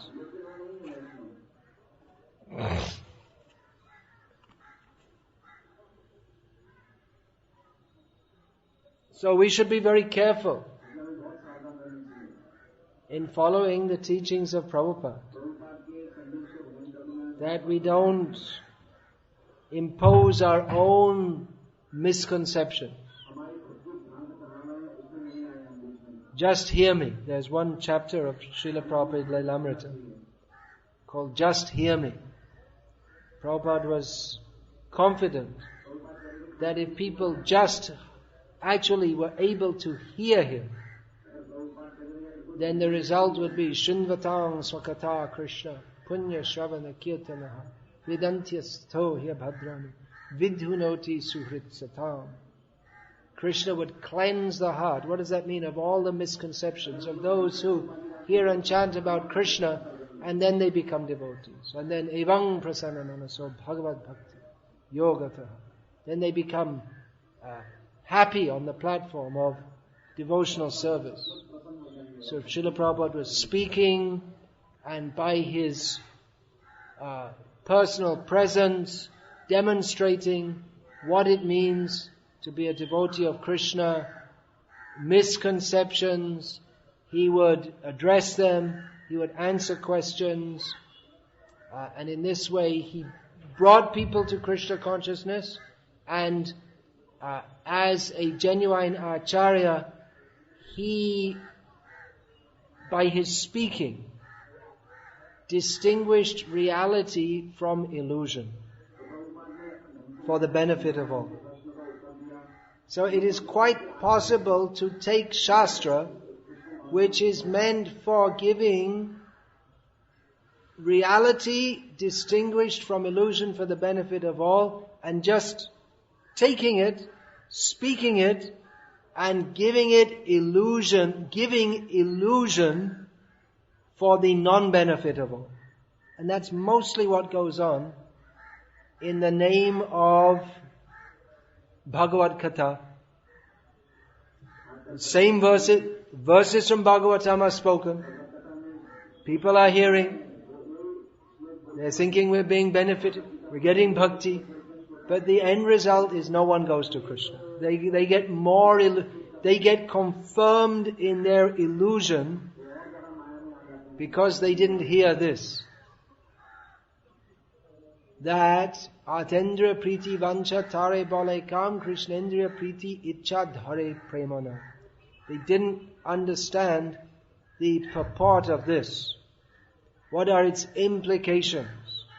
Bishoy Chariya Kobe Shuddha Hobe Tobe Hame Haribo Sri Vrindavan. When we give up all ideas of sense gratification, then only the mind will be purified. Then we can see Vrindavan. Then we become qualified to actually enter into the message of Bhagavatam. People want rasa. Bhagavatam is meant for giving rasa. Bhagavatam, Vyasadeva tells us, Pibata Bhagavata rasa. Drink this nectar, this rasa of Bhagavata. But they should do, but first of all, they should hear Dharma Projita Kaitava Atra. First, you have to kick out all the wrong ideas. We can't taste the actual nectar of Krishna Bhakti as long as we are desirous of enjoying this material world or enjoying Bhakti. Bhakti is bliss. Bhakti is Hladini Shakti. Radha, she is Bhakti. And she infuses her bliss in all those that serve Krishna. But she doesn't, that bliss does not get given or cannot enter the heart of those who have not undergone this process. Shinvatang shataya nityam grinatas chasvacheshtitam. Then that will not enter the heart of those who have not heard with faith and properly tried to understand. So, I have the egoism, you could say, of saying that what I have to say is important and you should hear it. So that is sounds very egoistic. This whole function may appear to be very egoistic. I'm coming here and all of you come here to praise me. With garlands and foot washing and all this kind of thing.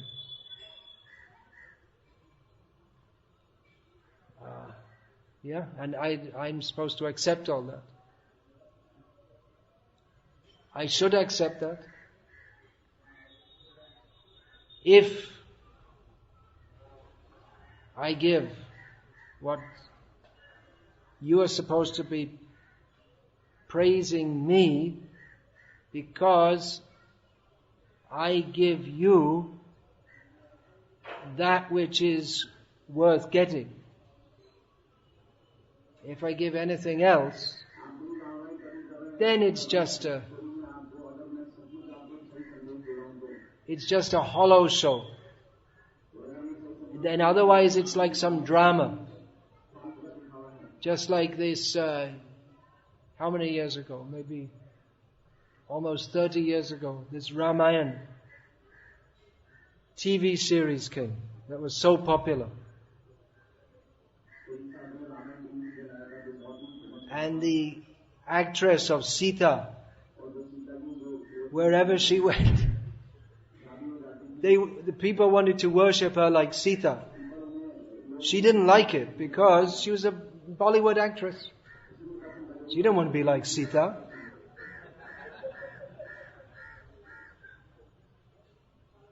So she was playing the part of Sita, but it was just a farce. Jatra Dole Narad. Bhaktisiddhanta Saraswati used to use this expression. Narada means an actor Narada. Just a professional actor. That's all. So, if I don't give according to my limited capacity what I'm supposed to give, which is the teachings of Shastra as we've received it from Srila Prabhupada. And you also, if you think that by coming here and worshipping me you're going to get some kind of benefit that is rejected, dharma projita kaitava, then it's just like a drama, that's all. No actual benefit to anyone. Just Drama means you're just going through the motions. That's all, with no feeling. So many times I saw in Bangladesh these professional kirtan groups. Means they have a slot, usually 2 hours. They come on, they do their kirtan, like this. You can't find the Maha Mantra most of the time. If you listen very carefully, you might, in 10 minutes there might be one mantra or something.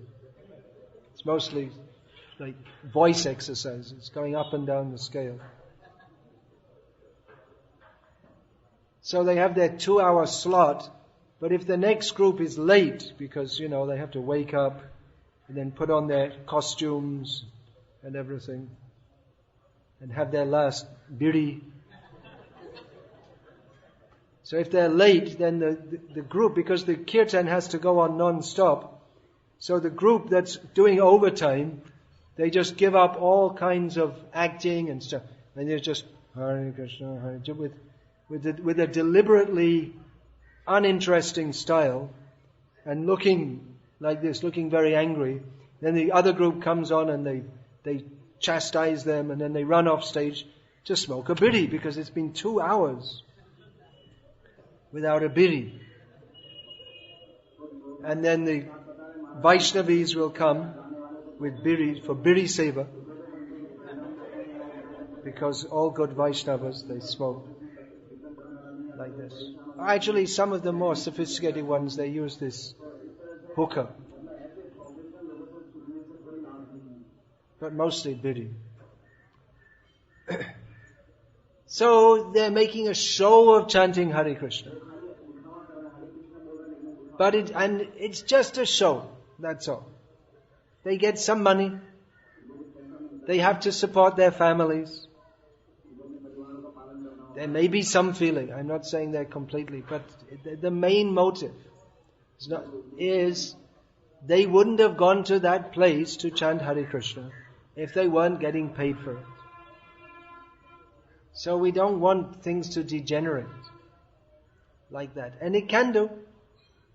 In fact, we are seeing more and more in our society that exactly that is happening. They're organizing non-stop kirtans in which seems the main qualification for a singer is that they can sing in a very entertaining style. What is their understanding of Shastra? If they ever read any Shastra,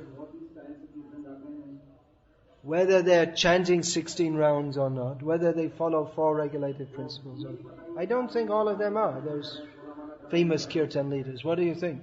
In fact, I can think of one in particular who's very popular, who's almost certainly not following all these things, but very popular because he sings nicely.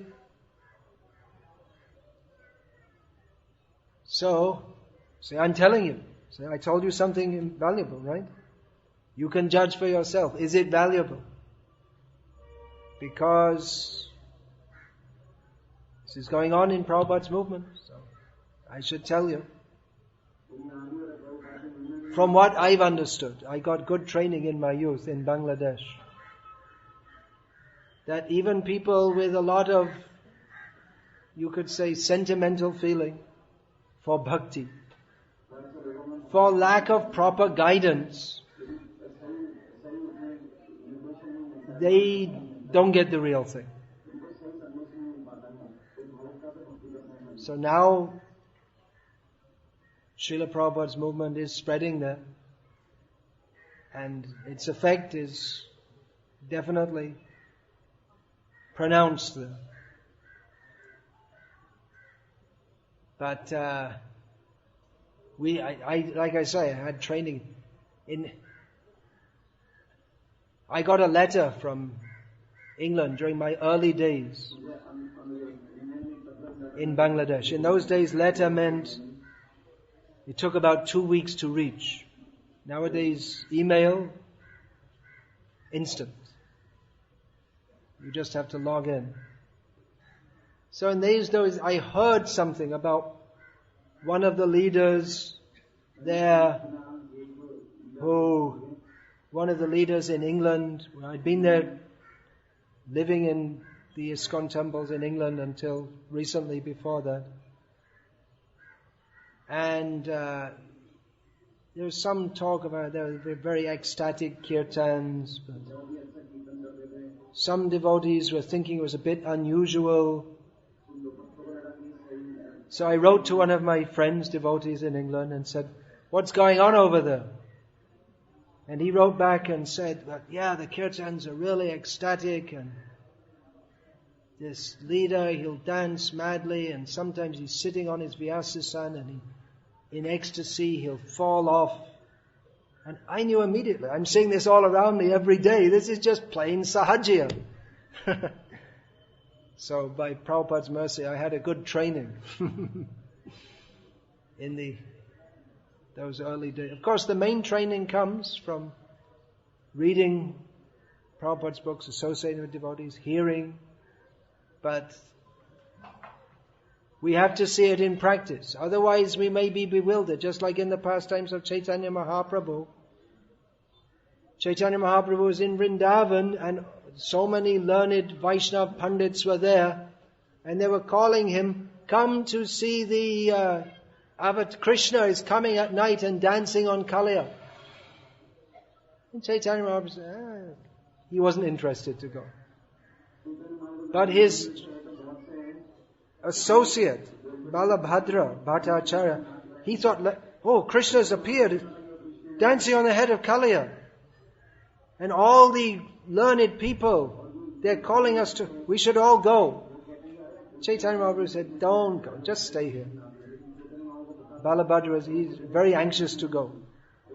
So eventually it became understood that this so-called incarnation of Krishna appearing on Kaliya lake, dancing on the head of Kaliya, what it was, there was a fisherman at night coming, and he had some lamp, and maybe you know, maybe you don't know, but if you live in the cities all your life, you won't know. But if you go to a place where there's no electricity and you just have a little lamp to see by, then it's quite... Savyasachi can tell us, now he knows. Quite often you can imagine something's there in your mind, you think something is not there, but because you can't see clearly, you can only make it out in some very vague way, and it's the nature of the mind to try to ascribe meaning even if we don't properly understand something. So you may imagine something is there, but it's not there. It's called an optical illusion. But the illusion's actually in the mind. There's one photo of Srila Prabhupada which comes up in my screensaver. And I can't understand whether... There's Prabhupada in the background, and I can't understand whether the background is the beach and the sea, or whether it's a wall with the sky behind it. I can't work it out. I wonder if anyone could tell me. So like that, what had happened was a fisherman, he had a little lamp and he was on the water catching fish, or killing fish, as it states in Chaitanya Charitamrita. And people thought Krishna, because it was the Kaliya Hrad, or the place where Krishna had danced on Kaliya, that Krishna has come, Krishna is coming every night and dancing on Kaliya. So they were learned, Balabhadra Bhattacharya, he was a learned Vaishnava, but he was misled.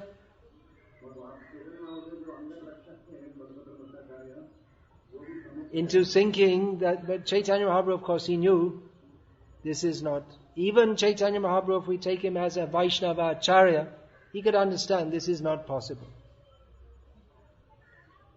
But Krishna, he just doesn't appear like this, just because some people think like that. So they were misled. So by studying Shastra, we should understand what are the symptoms. This is Bhagavat Tattva Vijnanam. What are the different tattvas? If we hear someone is a great Vaishnava, they're falling off their seat in ecstasy, we should immediately, be careful. Why? Vaishnava, he's Evang, what is that? Evang Rata Sapriya Nama Kirtya Jata Anuraga Druta Chitta Uchai Hazatati Rodati Unmadava Nrityati. He dances like a madman, not caring for outsiders. He laughs, cries.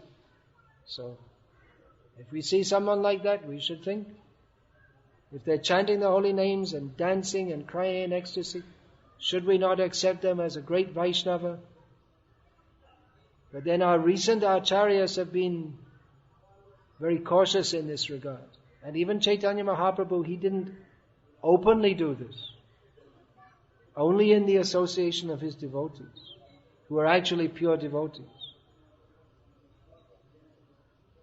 So our recent acharyas have been very cautious about this. Even one time, Srila Prabhupada, he was lecturing and suddenly he became gripped by ecstasy, which is always there, but because he's coming down from the Paramahamsa platform to preach, he's acting in many ways like an ordinary devotee. But occasionally that ecstasy would burst out and Srila Prabhupada would become overcome by ecstasy. So in one lecture that happened, and Prabhupada was sitting in front of so many devotees, just stunned in ecstasy, and no one knew what to do. Prabhupada had never instructed what to do when your spiritual master becomes stunned in ecstasy. So then after some time, not very long time, one of the devotees started chanting Hare Krishna, which is actually, if we read from Chaitanya Charitamrita, what the devotees would do to, when Chaitanya Mahaprabhu went deeply into ecstasy, devotees would chant the name into his ears and Chaitanya Mahaprabhu would gradually come to external consciousness, or at least semi-external consciousness. So some of the devotees, they thought the devotee who did that was Hansadutta. He shouldn't have done that. He should have let Prabhupada remain in his ecstasy. So afterwards, some of the devotees asked Prabhupada that, Srila Prabhupada, what should we do if you go into ecstasy? And Prabhupada said, almost as if apologizing, I don't do that very often.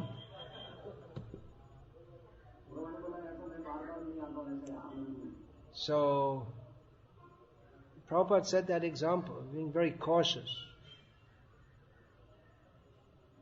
So like this, there are so many points, how to recognize them in practice.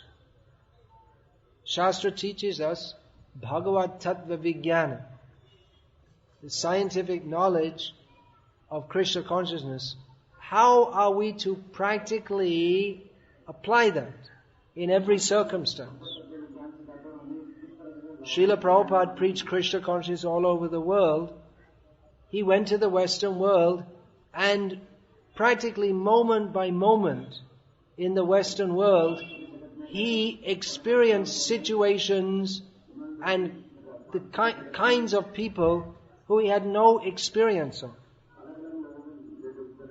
How do you deal with, for instance, some drunken person who, when you're lecturing in the storefront to a group of hippies who are gradually becoming devotees, a drunken person walks into the storefront with some rolls of toilet paper and puts it down and says something and walks out. How do you react? Which shastra are you going to look it up in?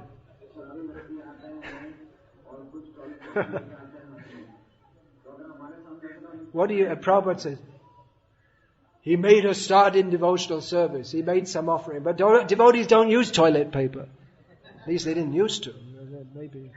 Maybe it's East-West fusion or something. Now devotees are using toilet paper. But at least Prabhupada taught us not to use toilet paper, I don't know what Prabhupada used them for, but Prabhupada, he made an offering, even though he's crazy. But somehow he made an offering to Krishna. So like that, Prabhupada all the time, he was in situations where there's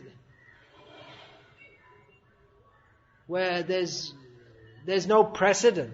I mean, we have Shastra, and then we have the lives of the Acharyas. We learn how they acted in various situations, what they did, how they preached.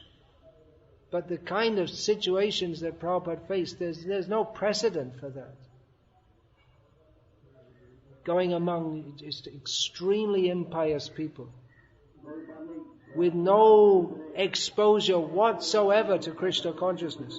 We find in the lives of the Acharyas that some of them, even Muslims, would become devotees by their influence. We find Chaitanya Mahaprabhu that when he was crossing the river, on the other side was going from Orissa, Utkal, to Bengal, crossing the Rupnarayan river. So on the other side, that was a very dangerous place because that was ruled by a Muslim king who was extremely sinful. It wasn't a safe place for sadhus or for anyone. His kingdom. So we find that king, what happened, he sent because he heard that something's going on the other side of the river. So kings, they always have to keep spies in the adjoining kingdoms to get the news and find out what's going on. So some of his spies, who are all Muslims, they came back chanting Hare Krishna in ecstasy. And they'd been, by seeing Chaitanya Mahaprabhu, they'd all become imbued with the bliss of Krishna consciousness. So the king came in, and he was lamenting. See, I didn't take birth in a Hindu family, so I can't associate with you. Even though he was so sinful, he came to the lotus feet. He got the mercy of Chaitanya Mahaprabhu. Rasikananda, that would be 3 generations later from Chaitanya Mahaprabhu in the disciplic succession. He would preach among Muslims also, some very sinful people. They also became his disciples. Of course, we're not saying that Muslims, they're all, well, I'll say it off the mic, it's true. They are mostly by their culture, it's sinful, meat eating, cow killing. But Rasikananda was able to bring them to Krishna consciousness. But that's nothing compared to what Prabhupada did. Because Prabhupada went among people, you see, even the Muslims, even though they were some of them were so against Vedic culture, there were so many atrocities, but they had some contact with it. And they may have had some idea that there are saintly people. You see, even in their own tradition, there are some saintly people. But the people that Prabhupada, he worked with, they had no idea that there's even any such thing as saintly person. I mean, I know myself. I mean, we heard something about the saints when I was a child, but what I heard is the saints were the ones who, they were they killed some Catholic saints were the ones who were killing more Protestants. There were some of this. I read a book about the saints, and most of them were very unimpressive. Francis of Assisi was in Croatia must be well known also. In England at that time I was from, even though I was raised as a Catholic, I think they don't like Italians or something. But we didn't hear much about him. We were just told about all these ones who were killing the Protestants and all that. So at least I had no idea there was any such thing as a saintly person. My only idea was that these gurus came from India, and by Krishna's grace, even as a child, I could understand they're totally bogus. I mean, you don't have to be that intelligent to understand they're bogus. So the people Prabhupada was preaching, and they had no touch of any culture, of any actual human culture whatsoever, even though they're promoting all over the world that the Western standard is actual culture. But according to Vedic culture, they're just totally nothing, no idea. This, I think it was Garga Muni, he was saying something about, he was with Prabhupada, he was one of Srila Prabhupada's first disciples from New York, Jewish by background, white-bodied. Maybe it was Brahmananda. Anyway, in Africa, Prabhupada was there, and he said to, it must have been Brahmananda, his Gagamuni's elder brother. So Prabhupada went there, and he went there, and things were happening like the new bhaktas, Africans in Africa, they were taking Prabhupada's clothes off the line and wearing them. Because actually in their culture they share everything, so they didn't know all this. So maybe Murari can... You remember this? Ramananda said they're Aborigines. Actually it was Gargamuni, maybe it was not in Africa. But Prabhupada said, to me you are a white Aborigine. For Prabhupada, the people he was living among, you might think that Prabhupada had to go among these drunken people on the Bowery, and they're very uncivilized. But Prabhupada saw everyone is totally uncivilized. By Vedic standard, everyone was completely uncivilized. So, how to understand Prabhupada, that we also have to see. That is it that everything Prabhupada introduced is meant to be there forever? We have to consider. Because he was, after all, preaching in a culture that was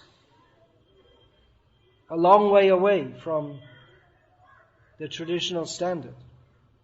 So like this, we find within our society that there are different interpretations of how we should follow Srila Prabhupada. Some say that, well, because Srila Prabhupada made adjustments to the Western world, so we can, for preaching, for introducing people to Krishna consciousness, so we can go on doing that more and more and more.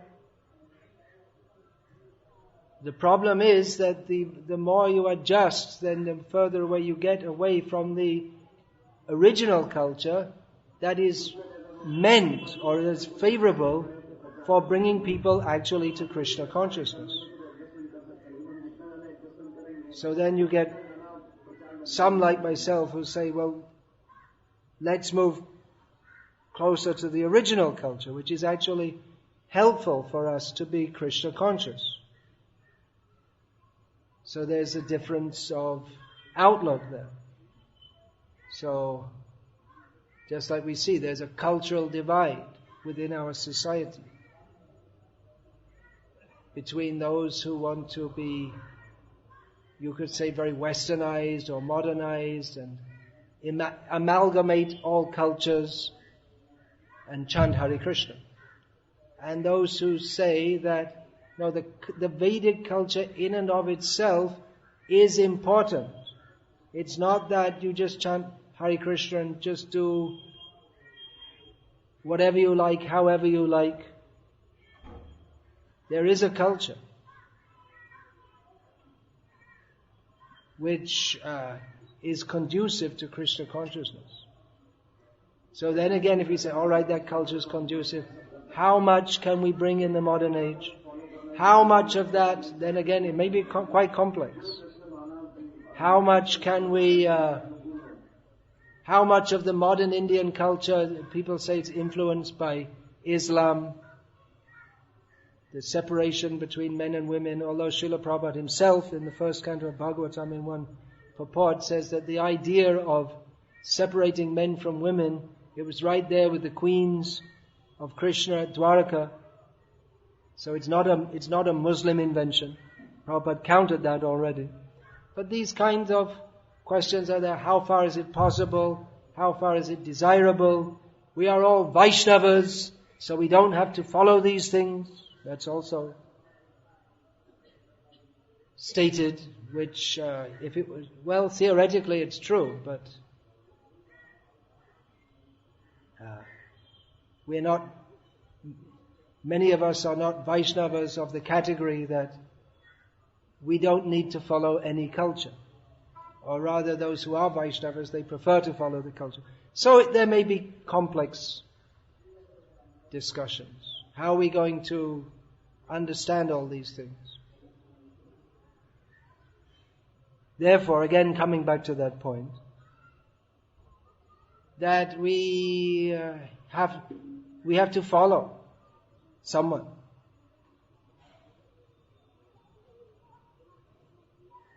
We may say that, well,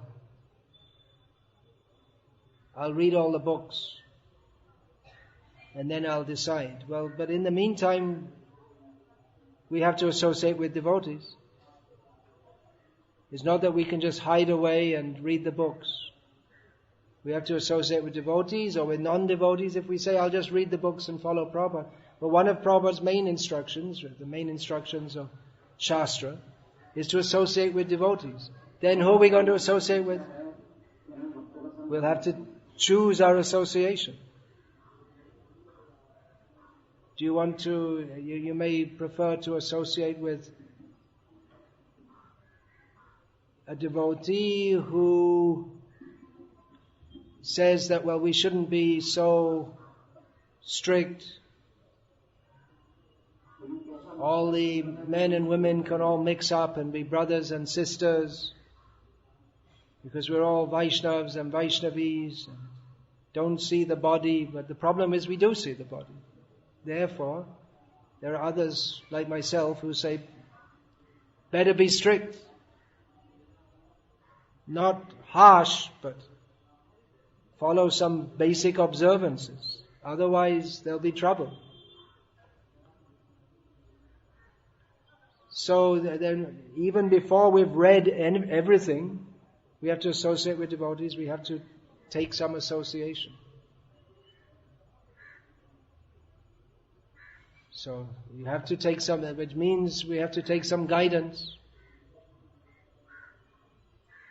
So this idea that you just read Prabhupada's books and then you have Prabhupada as your guru, then what are you going to do? You're going to then you have to associate with devotees. That's one of the instructions of Prabhupada. Then who are you going to associate with? You're going to associate with devotees who they may say that, yeah, we're following Prabhupada, we're having Nam Kirtan with someone who's leading the Kirtan, doesn't follow all the regulated principles, doesn't chant 16 rounds, but he sings very nicely and people are inspired. So you may want to associate with them, or you may come to me and I'll say, don't go there.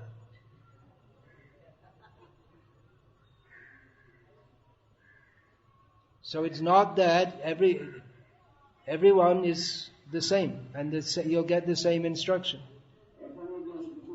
So yes, Prabhupada is our guru. Bhaktisiddhanta Saraswati Thakur is our guru. There are gurus who are gurus because they follow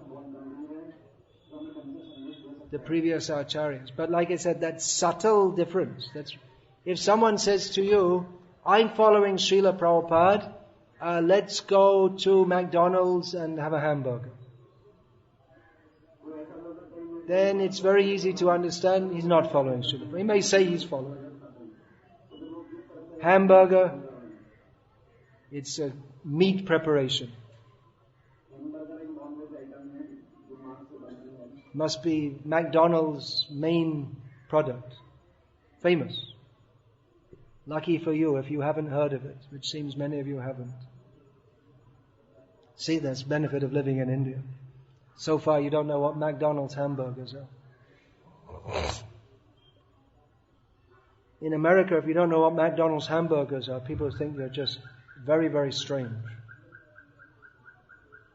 It's like living in India not knowing who Sachin Tendulkar is. People think you're very strange.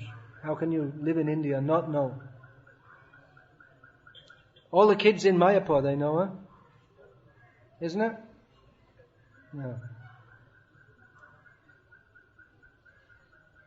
So that you can easily understand. But then if someone says, let's go to the kirtan, it's a really great kirtan, everyone's dancing, everyone's absorbed in ecstasy. And I may say, well, what's that ecstasy? What platform is that coming from? Is that actually coming from the spiritual platform? See, now we have to apply the Bhagavat Tattva Vijnana. Spiritual platform that comes through those, Prabhupada said, those who are pure, at least they purely follow.